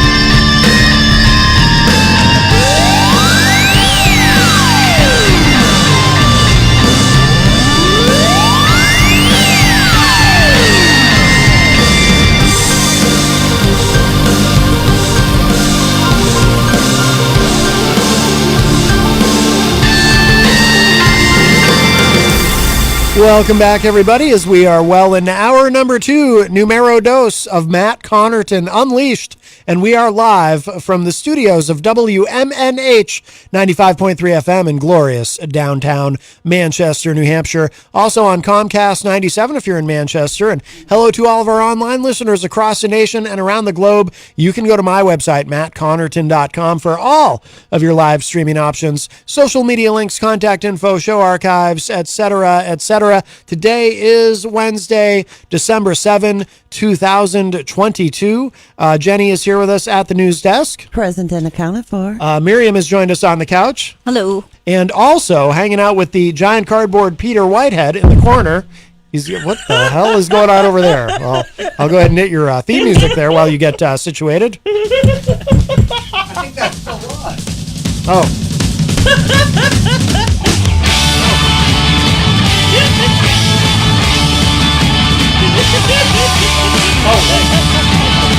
End of the year jitters. Breaking rocks in a hot sun.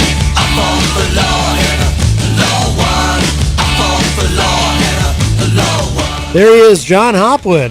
Hello, Matt. Well, hello. How are you? And Marion. What? What did you call Miriam. her? Marion.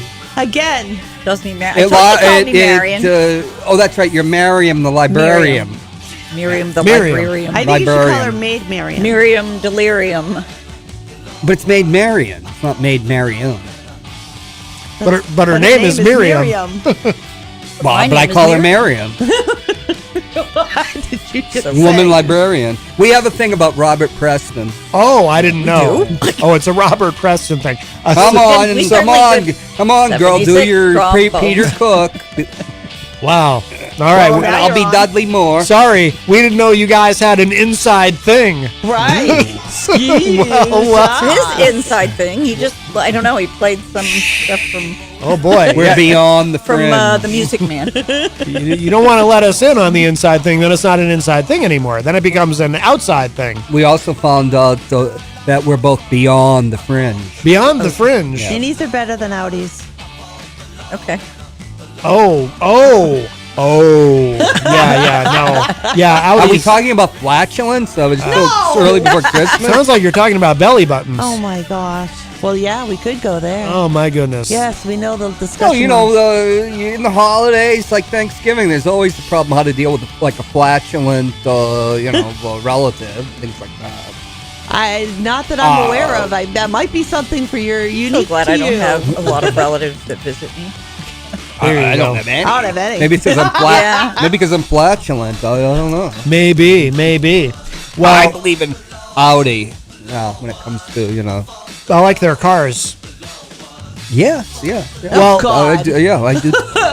Well, speaking of flatulence, I know I'm going to be flatulent after we enjoy some of that delicious food after the show down at the bonfire. Gross. I don't know the way Hey. the way Peter described it. It sounds like it's going to be quite delicious. If there's any left. If there is any left, It sounds like there's an awful lot down there. I think there will be. Yes, it sounds like Pizzas and hot dogs and cupcakes. Pizzas. Stop it. It's New England. Is that right? the gluten-free ones? You the listen to pizzas? No. there's some That would work. speech That would work. Bobby Kennedy's giving, and there's no Oz, and then suddenly it's a winder. Something, I don't know why he's talking about a winder. But, because it's that law of physics where nothing can be destroyed. So our R's in New England come up in weird places like winder. I did go to JFK Junior High, so. Oh, you did? I did. JFK Junior High? Yeah, or there was- JFK? JFK Junior John High. F. Kennedy President No. High. John F. Kennedy Junior High Which School. would be Junior a high middle school. school now, right? Not what it was called. It was called John F. Kennedy Junior High School. Well, you're because that's what they called it back then. Right. JFK Jr. died in the 80s. No, he died in the 90s. No, I said back in the 80s. I know that he died in the 90s. They renamed Cape Canaveral Cape Canaveral if it was Cape Kennedy for all those years. Mm-hmm. But that's Florida, all those Republicans. So the Miracle on Elm Street is in progress right now. The party started at 4 p.m. officially at the bonfire, and and we'll Sounds be like a ripper. I don't know, and we do have windows open. Paul Bunyan in the house. It's very warm here Focus. in Focus, Manchester. Hoppy. But It's hard with these glasses. that's unfortunate. Not but thick enough for you, huh? yeah, let's not go back to that. My goodness, my goodness. Remember, my goal is to not get fired. Yes, yes. And not too far on air either. That's true. Well, That's not your goal. That's not so much a goal. That's just. I think we've all eased one out over so many years. Well, certainly. Well, with the certainly. headphones on, you don't know. But First one to smelt it. That's why I was always pro-mask. But yes, Oh, we'll be heading down to the bonfire after the show. And so if you are out and about and you are planning to donate some wonderful toys for the Miracle on Elm Street, just head on over to Bonfire. Or a monetary donation is accepted as well, of course. And Peter and Kyle were here a little while ago, and it sounds like things are already going very well down there. So we hope to see everybody there. Again, you can head there anytime. We're going to head down after the show for a bit. And the top donor, and again, donations are ongoing today. The top donor will win the prize of getting to sit in on an episode of The Morning Show with Peter White. Maybe you should. You haven't been on the morning show in a long time, John. You should donate something. Oh, yeah. Okay. Yeah. Oh, I don't think I've ever seen you on the morning show. I was on the morning show all the time with long Joel time, the era. Long time ago. Not in recent history. You should go on. I haven't been on since Elizabeth Ropp, the year she won for. Was she the Registrar of Deeds or the Register of Deeds? Registrar. Oh, wow. I do Registrar remember that. That was a while ago. Yeah. Yes. 2 years. But so that is going on right now. So please, we'd love to see as many people there as possible at the bonfire. And it does sound like Pat Mills is gone all out with the food. So that is very exciting. So looking forward to that. And of course, there's the raffle. Many great prizes. Of course, Jenny's 2 of Jenny's beautiful paintings are included in that. Also, a $25 gift certificate from the Hop Knot. And many other things as well. And Ron was saying, and somebody else was saying, was it you who was saying that Bridge Cafe donated? Peter said it. Bridge Cafe donated $1,000. That's right. Peter said it. Yeah. Yeah. $1,000. Wow. It's amazing. Wow. Yeah. I told you that they rejected. I donated my girdle. They rejected it for being shop soiled, but that's not too bad because I really need it. Well, couldn't you have washed it? They call it. I got it in Hollywood. It's called a Richard Dreyfuss special. Is it? Yeah, I think Richard Dreyfuss actually used it because he was the guy that needed to be tucked in there. So it has some of his DNA on it. I never thought of that. You're gonna swap sweat glands. Maybe that's why I'm so obnoxious. Didn't? No, that's not it. Is there a big demand for? Richard Dreyfuss was a big part of my life. He was in Jaws. Yes. I remember that. And in Moon Over Parador, which is a terrible movie. But he was in one of my favorite movies, American Graffiti. I watch that every year. Oh, yes, of course. That's a great movie. Absolutely. He was in What About Bob, which is one of my favorites. Oh, yeah. Yeah. I love What About Bob. Screenwriter, That's a great movie. The screenwriter stole that from a TV show that a writer I knew had written. Boy, was she mad. But, what can you do? If you'd like to join us today on the program, 603-250-6007 is the number, 603-250-6007. You can also text me at 617-917-4476. Tweet me while you still can at Matt Connarton. And, of course, you can email me, matt@mattconnerton.com. And you can interact and opine in the Facebook live chat. But the best thing to do so that we can hear and enjoy your dulcet tones is to give us a call at 603-250-6007. I see our friend Chris Rose from the Commonwealth of Massachusetts has joined us in the chat room. Hi, Chris. Let's see. Also, Isaac Banks, one of our friends from Greensboro, North Carolina. I know John's not a big fan of the Greensboro contingent, it would seem. They're bots. Well, no, they're not. You just have to learn to speak their language. They're not bots. I've actually gone and looked stuff up. They're actually real. No, you were looking at Facebook. No, I went and looked it up on the World Wide Web and found the places with the bands listed. You went on the World Wide Web? What did you do? Enter a time machine and go back to 1995?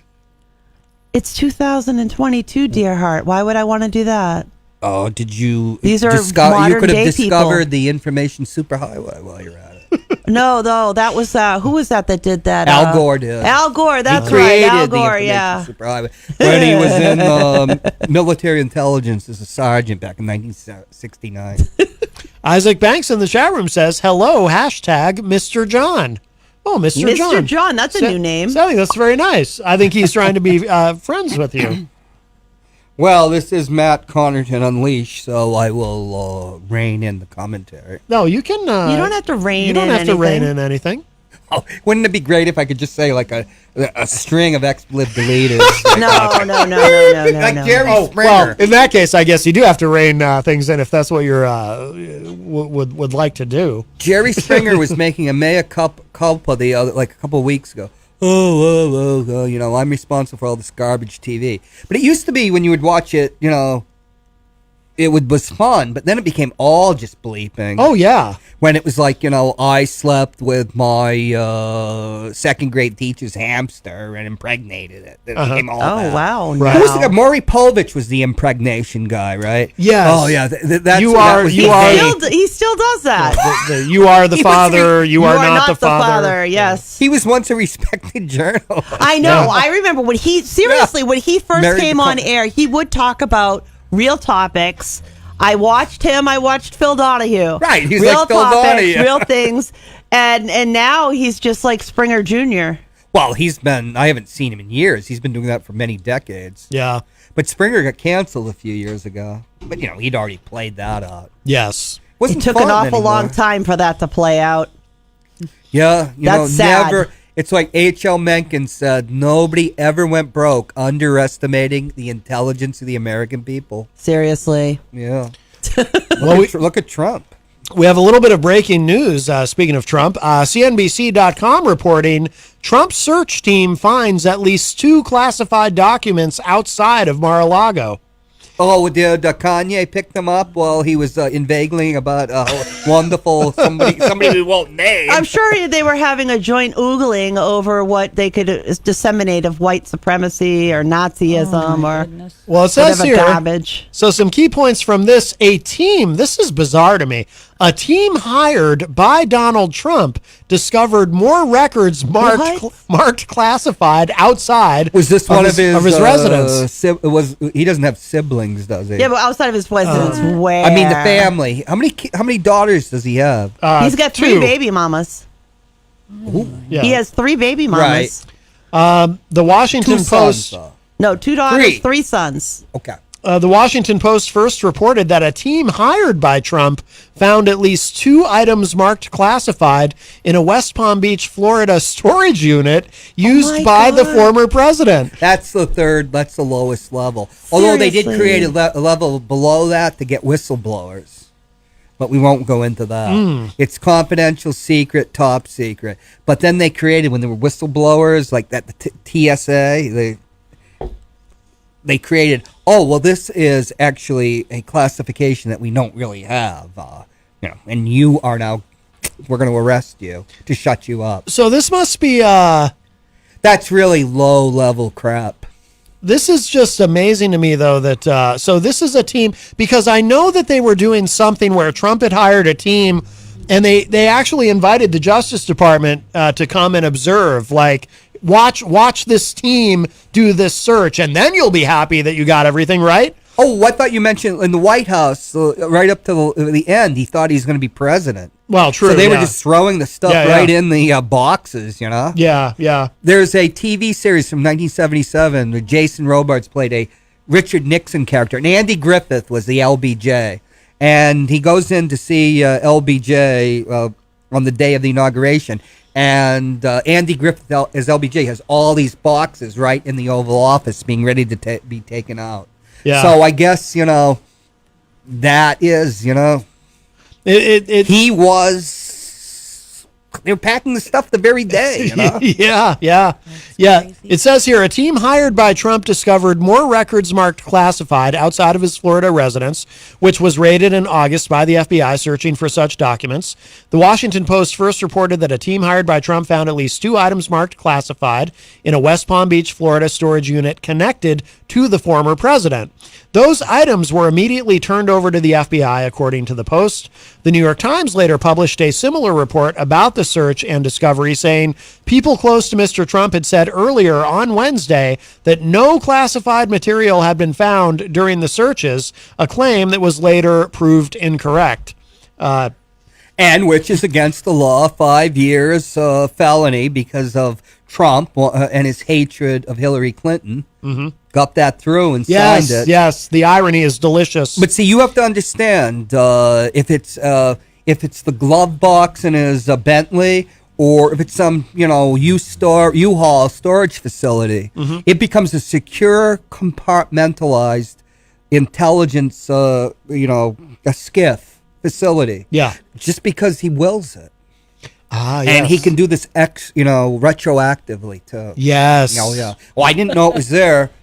was the point in hiring these people? Sounds like something a king to would not say. find things? Well, I don't understand why he hired. Just saying. It's so strange. The great irony of the presidency is they are, we got rid of the king and wound up with a king. Yeah, but people believe this. Like, it just boggles my mind that people that I think are intelligent humans actually believe that the president of the United States can do things telepathically. Well, they can't?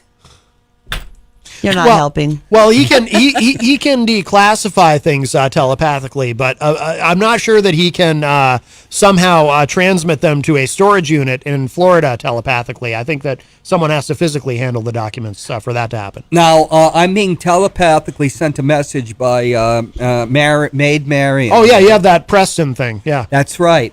Because she doesn't really want to say it herself and make a damn fool of herself. So she's sending it to me because I already am a damn fool, right? Oh, my. And a public spectacle. So what I am telling you by, telepathy is that, as we all know, the aliens of the planet Trafalmador, Trafalmador. Oh, BKB. Who are shaped like a plumber's helper, the thing that you unclog a toilet, but they have a little hand at the top of their head with an eye. I thought that was a prescription medication, Trafalmador. No, this is Trafalmador. Oh, Trafalmador. Planet Trafalmador. Gotcha. They're the ones that killed, not killed, Is that kidnapped where the lizards are from? Billy Pilgrim on Slaughterhouse 5. Yes. Now, the way they could communicate, because they've been on many interstellar missions with all sorts of people, where, like, if you're a human being, you're lower and you're like, you're maybe a corporal or something. Yeah. They communicate when they're not communicating telepathically, but they would communicate to lesser evolved beings by tap dancing and farting. Oh. Now, when Donald Trump and his now fired Lara Trump, who is his daughter-in-law, who's now been fired by Fox, and that was good riddance to her. Really? She's obnoxious. Yes. When they're, dancing in the Mar-a-Lago ballroom. Uh-huh. Well, you see that big pot belly and he's eating Big Macs and stuff. Well, here he is tap dancing and farting. He's just classifying everything. Oh, my God. What is it that... I think that his lawyers, if I was a lawyer, I would push this. I'm sure Clarence Thomas would accept it as a legitimate Don't think argument. too hard or black stuff will start gooing out of your head. Oh, yes. Well, blood does turn black. No, that's true. Now, what is it that facilitates the declassification itself? Is it just his high spirits? Okay, so it's not the tap dancing or the farting that does it. It's just the jovial. He's communicating. Okay, so he's communicating that he's declassifying by tap dancing and farting. Yes. So it's like my sister got a cat. Her daughter gave her a cat, a male cat, but it's been fixed. That cat's trying to spray and nothing's coming out. But as I understand, because you say he's got 3 baby mamas, he hasn't been fixed yet. Right. Donald Trump. Now, so this is like the equivalent of spraying in a male cat, which is a form of communication, isn't it? No, well, yeah. So he's communicating when he's breaking wind and dancing. So I hope while the cat is spraying that things aren't being declassified without the knowledge of anyone in government. Well, my sister, it's been a long time since we've been anywhere near a military intelligence. I got a question. Is there a limit to how many carbon credits? Well, that's all a fraud, but we won't get into that. But as you know, as a student of the Bible, everything begins with a word, which is a vibration. So on that girth, think about the torque with that pot belly. Yes. When he's dancing away, and doing especially the cha-cha-cha. Have you ever cha-cha-cha, Marion? Yeah. Oh, Christ. Think of the vibrations. Christ, he's classified like Sherwin-Williams in the can of paint. It's all over the world. Well, I hope you're not suggesting he's overweight. Remember, Dr. Ronnie told us he's not obese. He was 1 pound away. Did that not win the high office? Oh, yeah, he did. He's a congressman. Yeah. Dr. Ronnie. Yeah. Oh, yeah. Yep. Shit. Oh, easy. Keep Just enough of that came out. Just enough of that came out. I had to hit the dump. What is it? Now, It's that donut. That's it. You're getting sent to remedial training. It's all the donuts. It's all the talk of farting because one thing leads to another. That's true. I'm just a Homer Simpson at heart. It says here, 2 people familiar with the matter later confirmed that 2 documents marked classified were found in a federal storage facility containing Trump's possessions. The storage unit is run by the General Services Administration, and Trump has never been inside it, one of the people told NBC. Okay, that's the It's answer. a GSA. I never touched it. Doesn't matter if I pay people to touch it. I didn't touch it. So how I did wasn't it? there. But how did? This isn't a U-Haul facility. Yeah, so it's not like it's Morgan's Storage here in Manchester. It's Well, the thing would be he wasn't supposed to take it. But how did it get there though? Why are they? Well, you don't really see that he was lugging boxes around. Now, come on. He couldn't Whoever without he that was pot paying, valley. whoever was throwing stuff in boxes, we don't know what he threw into anywhere. He paid people to put this stuff in places. I mean, come on. They moved. This is what happens when you move. Some of the stuff goes to the house. Some of the stuff goes to storage. I mean, the guy's in his 70s. This is a guy that hasn't seen himself actually urinate. He just does it on faith since he signed Herschel Walker to the New Jersey Generals back in 1984. When he urinates, so is you anything, can't expect him to pick up a box. Right, yes. He'd throw his back out. It's the kid. My eyes are tearing. Oh. Hey, DJ Reklss is here. Yeah, you can join us. I know why you're hesitant, though. You're having flashbacks to something that happened once before. But yes, you're welcome to. You're welcome to join us. Oh yeah, just go ahead and grab that mic, and then once it's in front of you, I'll turn it up. DJ Reklss is in the house, as I think the young people say that, right? Reklss, in the house. Yeah, we can go with that. Yes. I don't think we say that anymore, but yeah. Miriam, can you hand him those other headphones there? I think Please. She did try to, but he refused. I think I was good on the headphones, but we'll go. No, you should have them because if we take a call, plus oh my goodness, it's pandemonium. Put it on there in front of you instead of behind you. If she unplugs it, you can plug it in here. There you go. My. I could do that. You can It's all plug it in good. here. No. I think good. you got it. Looks like you got it. I think we're good. Yeah. What's going on? Yeah, I was down on Bonfire and it's packed down there. Is it? Really? Yeah. It is. It's pretty busy. Excellent. There's free food. Oh, believe me, we heard. I heard there's food. I walked in there, I saw food, and I immediately went to the food. Yes. Yeah, well, you've learned well under your tutelage of Matthew. Of course. I mean, he steals all my pizza. I have done that. Now, well, you waste so much food, I never feel guilty. But the calzone. Did you enjoy the calzone? I did. I there cooked you go. it in my air fryer and then I ate it. There you go. I resisted the urge to eat it. I'll give it to you there. Yeah, so there you go. Now, are you DJing this weekend? Yeah, I am. Wait, where am I DJing this weekend? 603. Yeah. Okay. I was like, where am I this weekend? I even know what's going on. Are you doing another Thursday, Friday, Saturday? Doing another Thursday, Friday this week, taking the rest of the weekend off. Yeah. Because I'm getting ready for next week to go to Boston. Excellent. And that's the show with Sammy Adams? Yeah, that's the Sammy Adams show. Yep. Doing 3 gigs down there that day. Now, is that sold out yet? That's been sold out. Oh, that is sold out. That's been Okay, sold wow. out. Yeah. Excellent. I don't know what they're gonna do, but yeah, it's oversold out apparently from what I heard. I don't know. Ah. It's a 500 cap venue. They've sold 550, 600 tickets or something. Oh. So, I mean, Well, I don't know. just don't tell the fire department. Exactly. Exactly. I mean, fire department, if you got money, don't care. That's not true. Moving That is on. seriously not true. Sure, we can go with that. I mean, I won't name no venues because Wow. what I do in At the least city. I'd hope not. Well, yeah. Those firefighters are all about saving lives, not putting them at risk. Yes. So I don't agree with what you said. Mm. And I'm sticking to that. Yes. We can agree to disagree on this Okie one. dokie. Yes. I can't allow that to be in my brain. Well, I'm glad that so things are popping at the young people say that, right? Popping? Yeah, I say popping all the time. See, you're picking something up. There we go. Things are popping at the bonfire. Yeah, Yes. they're busy down there. Now, did you see? Is there a big pile of toys? A big pile. There is. Excellent. Yep, we're going to be heading down there after There's the also show. we are raffling off a date with Kyle Clayton. So if you want to come go on a date with Kyle Clayton, go. Yeah. Has New Gonzo prize. bid yet? Huh? Has Gonzo bid yet? Yes, he did. He bidded on the date with Kyle Clayton. I wasn't Also, sure. there's a silent only question auction is it real and money? a raffle. Ye- That's cool. Is there? Maybe that is the silent auction. Maybe. We had heard earlier that Gonzo was not allowed in, that he was only allowed to stare through the window. Oh. Did you see him?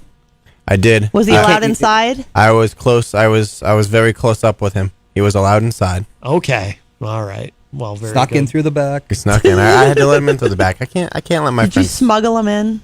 Yeah, I put him under my coat. You know, they wondered why I look so big, but it was like, it's like, listen, it's 2022. I gained some weight. COVID weight. COVID. Yeah, of yeah. course. There you go. There you go. Gained some weight from the vid. Well. If you're wondering why I'm acting so weird, these headphones still are not working. So I'm like, I just put these on and they're not working. Plug in. Is there plug? Are they plugged in or? Well, yeah. Should be. Plug it in over here. I'll find it out. You want me to No, take it out? Doy face. All right. Well, Anyway. let me, while they're doing that, we'll finish up on this story here again. This is from CNBC.com. The search of other Trump-linked properties outside of his Mar-a-Lago club in Palm Beach was conducted after a federal judge urged the former president's lawyers to confirm they had fully complied with the grand jury subpoena, requiring them to surrender any material marked classified. In addition to the storage unit in Florida, Trump's golf club in Bedminster, New Jersey, and Trump Tower in New York City also were reportedly searched. Trump is under criminal investigation by the Department of Justice for his removal of government records from the White House when he left office in January 2021, as well as for possible obstruction of justice in connection with efforts by federal authorities to recover those documents. So there you go. Oh, a lawyer for Trump did not immediately respond to a request for comment from CNBC about the reports. All right. Well, the investigation goes forward. That panel, is it the Fourth Circuit or the Fifth Circuit Court of Appeals? You know, they just slapped that judge down that was giving Judge Trump, Cannon. Yeah, all those advantages to Trump.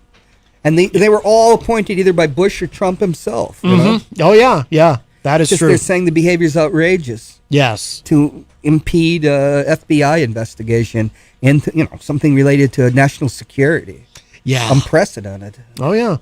Absolutely. Of course, as one of the judges said, it was unprecedented to have a president keep all this stuff. Well, that's the thing, too. When people try to defend Trump on this and they say, well, even Mike Pence said, well, we've never seen anything like this where the FBI does this kind of raid on the property of a former president. It's like, well, yeah. No, they never had to. Right. They never had to before. We've never seen anything like this before. Nobody tried to abscond with everything from the White House before. The closest They we've packed ever their come to stuff this and was left. Reagan. I want to Or know no, if they Nixon, took Nixon. silverware. It was Yeah, Nixon. Nixon I stole bet the they silverware. took silverware. I just said that. That is true. Nixon did. Well, that's actually a Well, and it line was from Nixon, Woody so there you go. Allen. Nixon, What, he took it in his room at the White House and said, I'm going to put this fork under my pillow. Now, wasn't there actually a bust that Trump took off with? A bust? A bust. You mean a statue? A statue, yes, a bust. Because, usually governments will give you a bust of, maybe Winston Churchill or somebody. No, but I thought guess he that all took one. belongs to the government. I thought I heard that he took one with him. If I'm serving 4 years in the White House, I'm definitely taking something with me. We're not talking about memory. Stormy Daniels now, folks. That's for Matt Connarton Unsheathed. That's my ex-wife. Stormy Daniels, huh? Yeah. Oh, you like the Cougars? Of course I do. Oh, God, here we go. Ladies, where you at? Wow. Talk to me. Wow. Smart. Of course. That lawyer that was representing her is going to prison for 13 years, apparently. What's Was his she a name? cougar? Oh, my God. Was he a Stormy? cougar? Oh, it's a he. Stormy Never mind. was a Run that back. cougar. Nope, never mind. Yeah, the lawyer there, the one who, I forget his name now. Michael. Starting to show that. He was on MSNBC every night for a while. Michael there. Babante. Yeah, what yeah. the heck is that? Babante. That's right. Remember in The Family Guy, he puts on a mustache and he goes into the Italian deli. He goes, Baba Babupe. And the dog says, Brian, you just can't, talk gibberish and it's Italian. Then the Italian behind the counter at the deli starts arguing, Baba Babupe. Oh, boy. Yeah, man. I still don't think any of us know. That's this. when he grows. You're not a Family Guy person? When he grows the mustache. Never have been. No.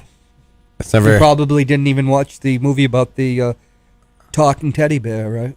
Ted?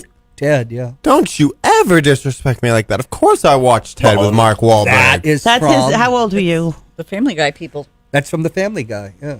Oh. That I That's didn't know. Seth MacFarlane. Oh, yeah. Stepped For the right life in of me, it. I couldn't remember that. I haven't watched Family Guy in years. Yeah, no, it's just doesn't. It's not something I It's watch like The every day. Simpsons I used to watch all the time. I don't watch it anymore. But it's been on for 35 years, you know? Yeah, it's incredible, isn't it? I stopped about like year 20. Missed It's half like The of it. Simpsons. It's been on is almost as long as The Simpsons. Yeah. Yeah, it's The Simpsons. My question, Ba-ba-ba-bee. my question is when they're gonna stop The Simpsons. Like As long as they can squeeze a buck out of it. and there'll always be something they can make a joke out of.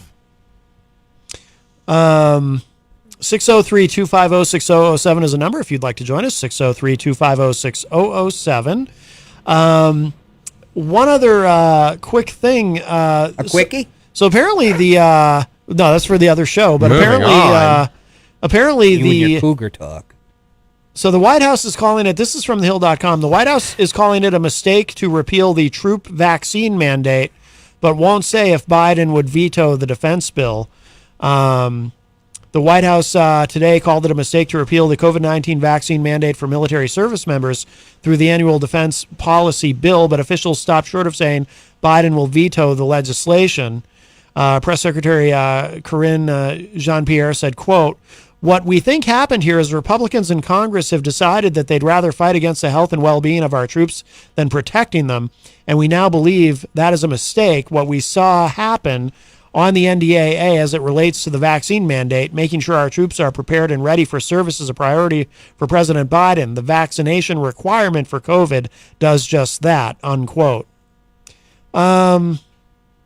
This is but now, John, you're a veteran, obviously. I mean, you're required to have certain vaccinations anyway, right, to be in the military? Yeah, I was vaccinated many times, but I remember there were a lot of people that refused the anthrax vaccine and they got out of the service. Oh. So whatever this is being framed on is that they're having a hellish time retaining troops and recruiting troops.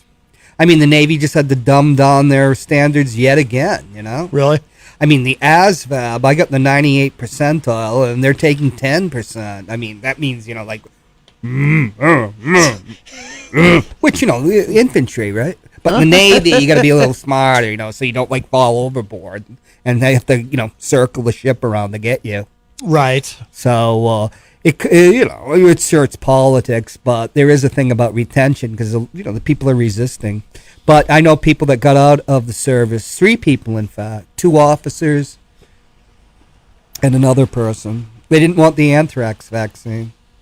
But there was a lot of controversy about that because it was related to this general that went into business and he had the connections with Bill Clinton.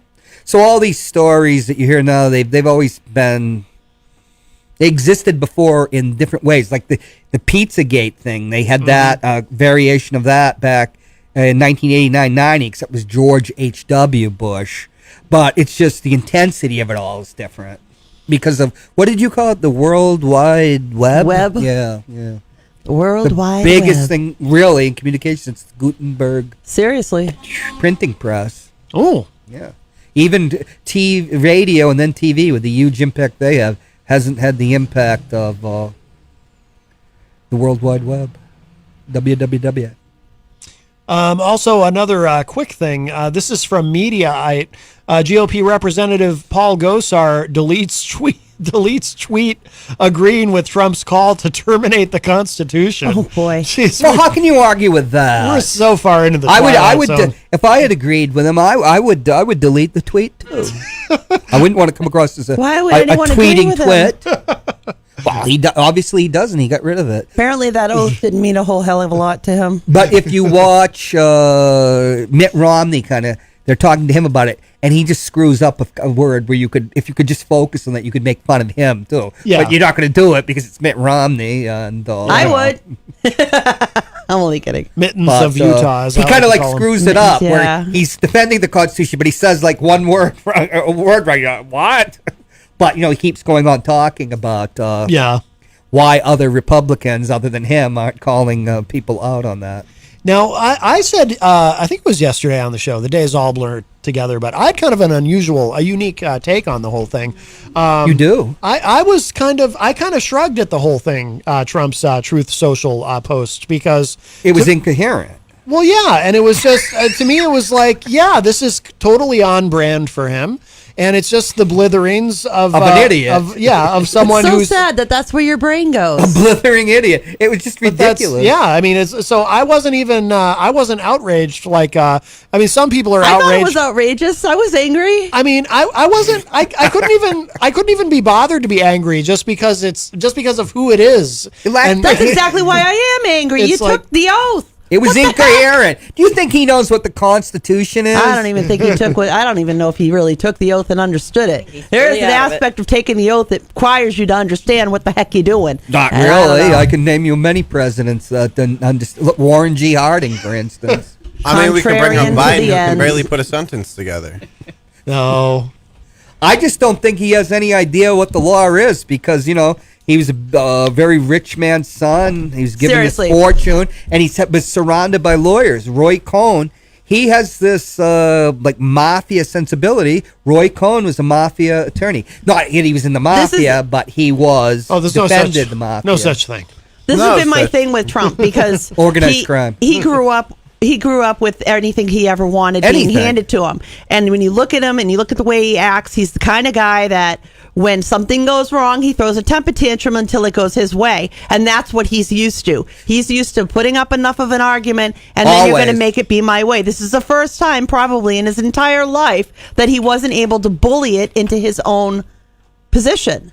And he doesn't know nothing from a normal person who actually knows how to make a buck or break their back working. I doubt that man's ever washed a thing in his life. I question whether or not he even washes his own body or if he pays somebody else to do it for him. Well, being male, I think that would be something that if I was rich, I'd hire. Alrighty. What do they call them? Moving on. Yes. But I'm saying, this is a guy that he did go to the Wharton School, University of Pennsylvania, which is a very good school. And, Got out of the draft. They are very apologetic about that. That's Ivy League. They don't want to realize that they even did it. I'm sure Daddy gave him enough money to give him whatever degree he wanted. That's exactly true. You can get into Harvard, Yale, too. Legacy. I believe it's absolutely BS that he actually studied and did work and things of that. I just don't buy it. I don't buy it. I doubt he's ever read one of the lawsuits or anything that were filed against him. He has people to do that. I doubt he's ever read a law. Maybe those aren't even his kids. Whoa. I just don't see this guy doing any real effort for anything. He doesn't have to. He's too busy just throwing money around and you'll do whatever I want you to do. He doesn't. So far removed from normal people is ridiculously disgusting. Yes, but he's a man of the people. I think we can all agree on that. Oh, yeah, for sure. Yeah, he really knows. He speaks for veterans. I don't know. He speaks for the working class. I'm sure that he really bleeds his heart for people who are trying to decide whether or not they can afford 6 bottles of insulin or 7 to cover the month. Yeah, or the rent or food. Or rent or food. Yeah, it says here, this is from Mediaite, Representative Paul Gosar, Republican of Arizona, tweeted and deleted an endorsement of former President Trump's call for the termination of parts of the Constitution to allow him to be installed as president. He's not the only one. Nixon thought about that, and even dear old Bill Clinton was talking about a 3rd term. Really? Oh, yeah. Like, seriously? Oh, yeah. Really? Oh, Clinton was well loved. And Nixon, it's like, Nixon wanted to do it by taking all that cash they had from shaking everybody down. Yeah. And then, starting an amendment to repeal the amendment, what was it, the 25th Amendment, that were 24, they can only have 2 terms. Ah, yes. It says over the weekend, Trump took to his social media account to fume about the 2020 election after the release of Elon Musk's Twitter files showing collusion between the platform's previous owners to suppress the Hunter Biden laptop story. Trump argued a new election must be held to show that he was the rightful winner. Or they should just put him in. But the other thing was, or put him in as president. Yes. Abolish it and then just appoint him. You know what's crazy about the Jesus whole Twitter is going to come down is, from the sky and go, ha ha. What's crazy and people thought it was going to be the Kennedys. Jack Dorsey, the old guy of Twitter, told him to release these files. Yeah, well, why would you do that to yourself, bro? Well, he says it was a mistake to suppress the story. But what in hindsight, Jack Dorsey felt it was a mistake. But what they ended up releasing was really just the discussion that they were having among various employees internally about whether or not to release the story, because there were some parts of it that had not been verified and so forth. And it kind of turned out to be a big nothing. It's a little more than a big nothing, but it's something we already know. Elon bought that Yeah, platform. well, that's what I mean. Yeah, that's true. Yeah, it's not. I still don't understand why he bought that platform. He can't be president because he's born in South Africa. True. Unless with him and Carla Garricky, they become the president of New Hampshire. Oh, that's exciting. Could you see the? When we I call it cat fight, but that's very sexist. But I just love that term, cat fight. Cat fight. You're not a Seinfeld fan. What am I am very much a Remember that Seinfeld cat fan. fight? Yes. When Elaine talks to the It was cops. funnier on Cat fight. Seinfeld. Yeah, so they all won Emmys and are multimillionaires. I can't relate. We actually watched the entire series, every single episode. Yes. Only once? Yeah, only once all the way through. Heidi Hamer has the Seinfeld game. I gave it to her for her birthday. What kind of a game? It's a board game? Yeah. Oh, you should play it About with her. nothing? I beat her, and then we never played it again. I don't know how I beat her because she knew everything about Seinfeld. Huh. Or Steinfeld, as the Moose Steinfeld, likes right. to call it. Yes. All right, we got to wrap up because I want to make sure we have time to remind everybody the Miracle on Elm Street, the actual official party, is happening right now at the bonfire. We're going to be heading down there in a little bit shortly after we get off the air. So looking forward to that. So hope to see lots of people there, lots of donations, lots of toys, and so far the event seems to be an incredible success. And this has been great. Thank you all. Jenny, thank you for being here today. And love being we're here. going to head down, and Miriam and DJ Reklss, you want to remind everybody you've got Thursday and Friday at 6:03, yep. 6:03. And John Hopwood, you've got Ward 13 should be up on YouTube. I'm still doing that. I'm sorry, WPYP TV. Yeah, but it is Ward 13. Did you change it back? Oh, I change the name every week. Every other don't week, I, yeah, Marion? something. It's going to be the I can't Marion keep up. show. It's going to be the Marion with Miriam We're going show. to do the Oh, Alan, yes. Alan So- Rickman. Listen, if you just put me on, put me on. Whoa. Whoa. Sorry, I'm starting to sound like Joe Biden. My bad. Jeez, oh. Are you going to take the primary away from us, Joe? Yes, I am. Just kidding. If you put me on my own show, the ratings on the station, through the roof. If you got an hour of 4, you can take once a month. No. The invisible radio. that would be a good. You can call I'm it a very anything busy you want. person. Oh my. You're not available at 4? Tape something. On Wednesday? No. Tape something. That would be a good opportunity for you, actually. You could tape I something. know. But you do it. But you are very busy. That is. I true, also too. have YouTube that I'm trying to That's figure true. things out with. That's true. Yes. Cobble together something. I can produce a special. There you go. Very good. And we're going to close out today with another track from the band Scalawag because they are going to be performing. They are shortly. down there right now, actually. Yeah. Yes, indeed. Yep, they're playing tonight at the Miracle on Elm Street at the bonfire. They played last year, and they're playing again tonight. Who's that? And that person looked familiar. I think I don't know who it was. it happens a lot. I'll be on the air, and I someone. hate it when you do that. It freaks me out because it's behind me. I can't tell who it is. It's like somebody aged. That we probably saw him 10 years ago in the studio. You know? Yeah, it happens a lot. Somebody will be looking for the 4th floor, and they think they're in the right place, and they'll look in the window, and they're actually looking for the 4th floor. It's the gun show. It's very. Yeah, I remember that vividly. I remember that vividly. So we're going to close out with a track from Scalawag, and if you miss any part of today's show, it'll be up in just a little bit at WMNHradio.org and at my website, mattconnerton.com, and hope to see everybody at the Miracle on Elm Street at the bonfire. And here it is. This is Stellify by the band Scalawag to close out today is Matt Connarton Unleashed. Bye-bye. Bye.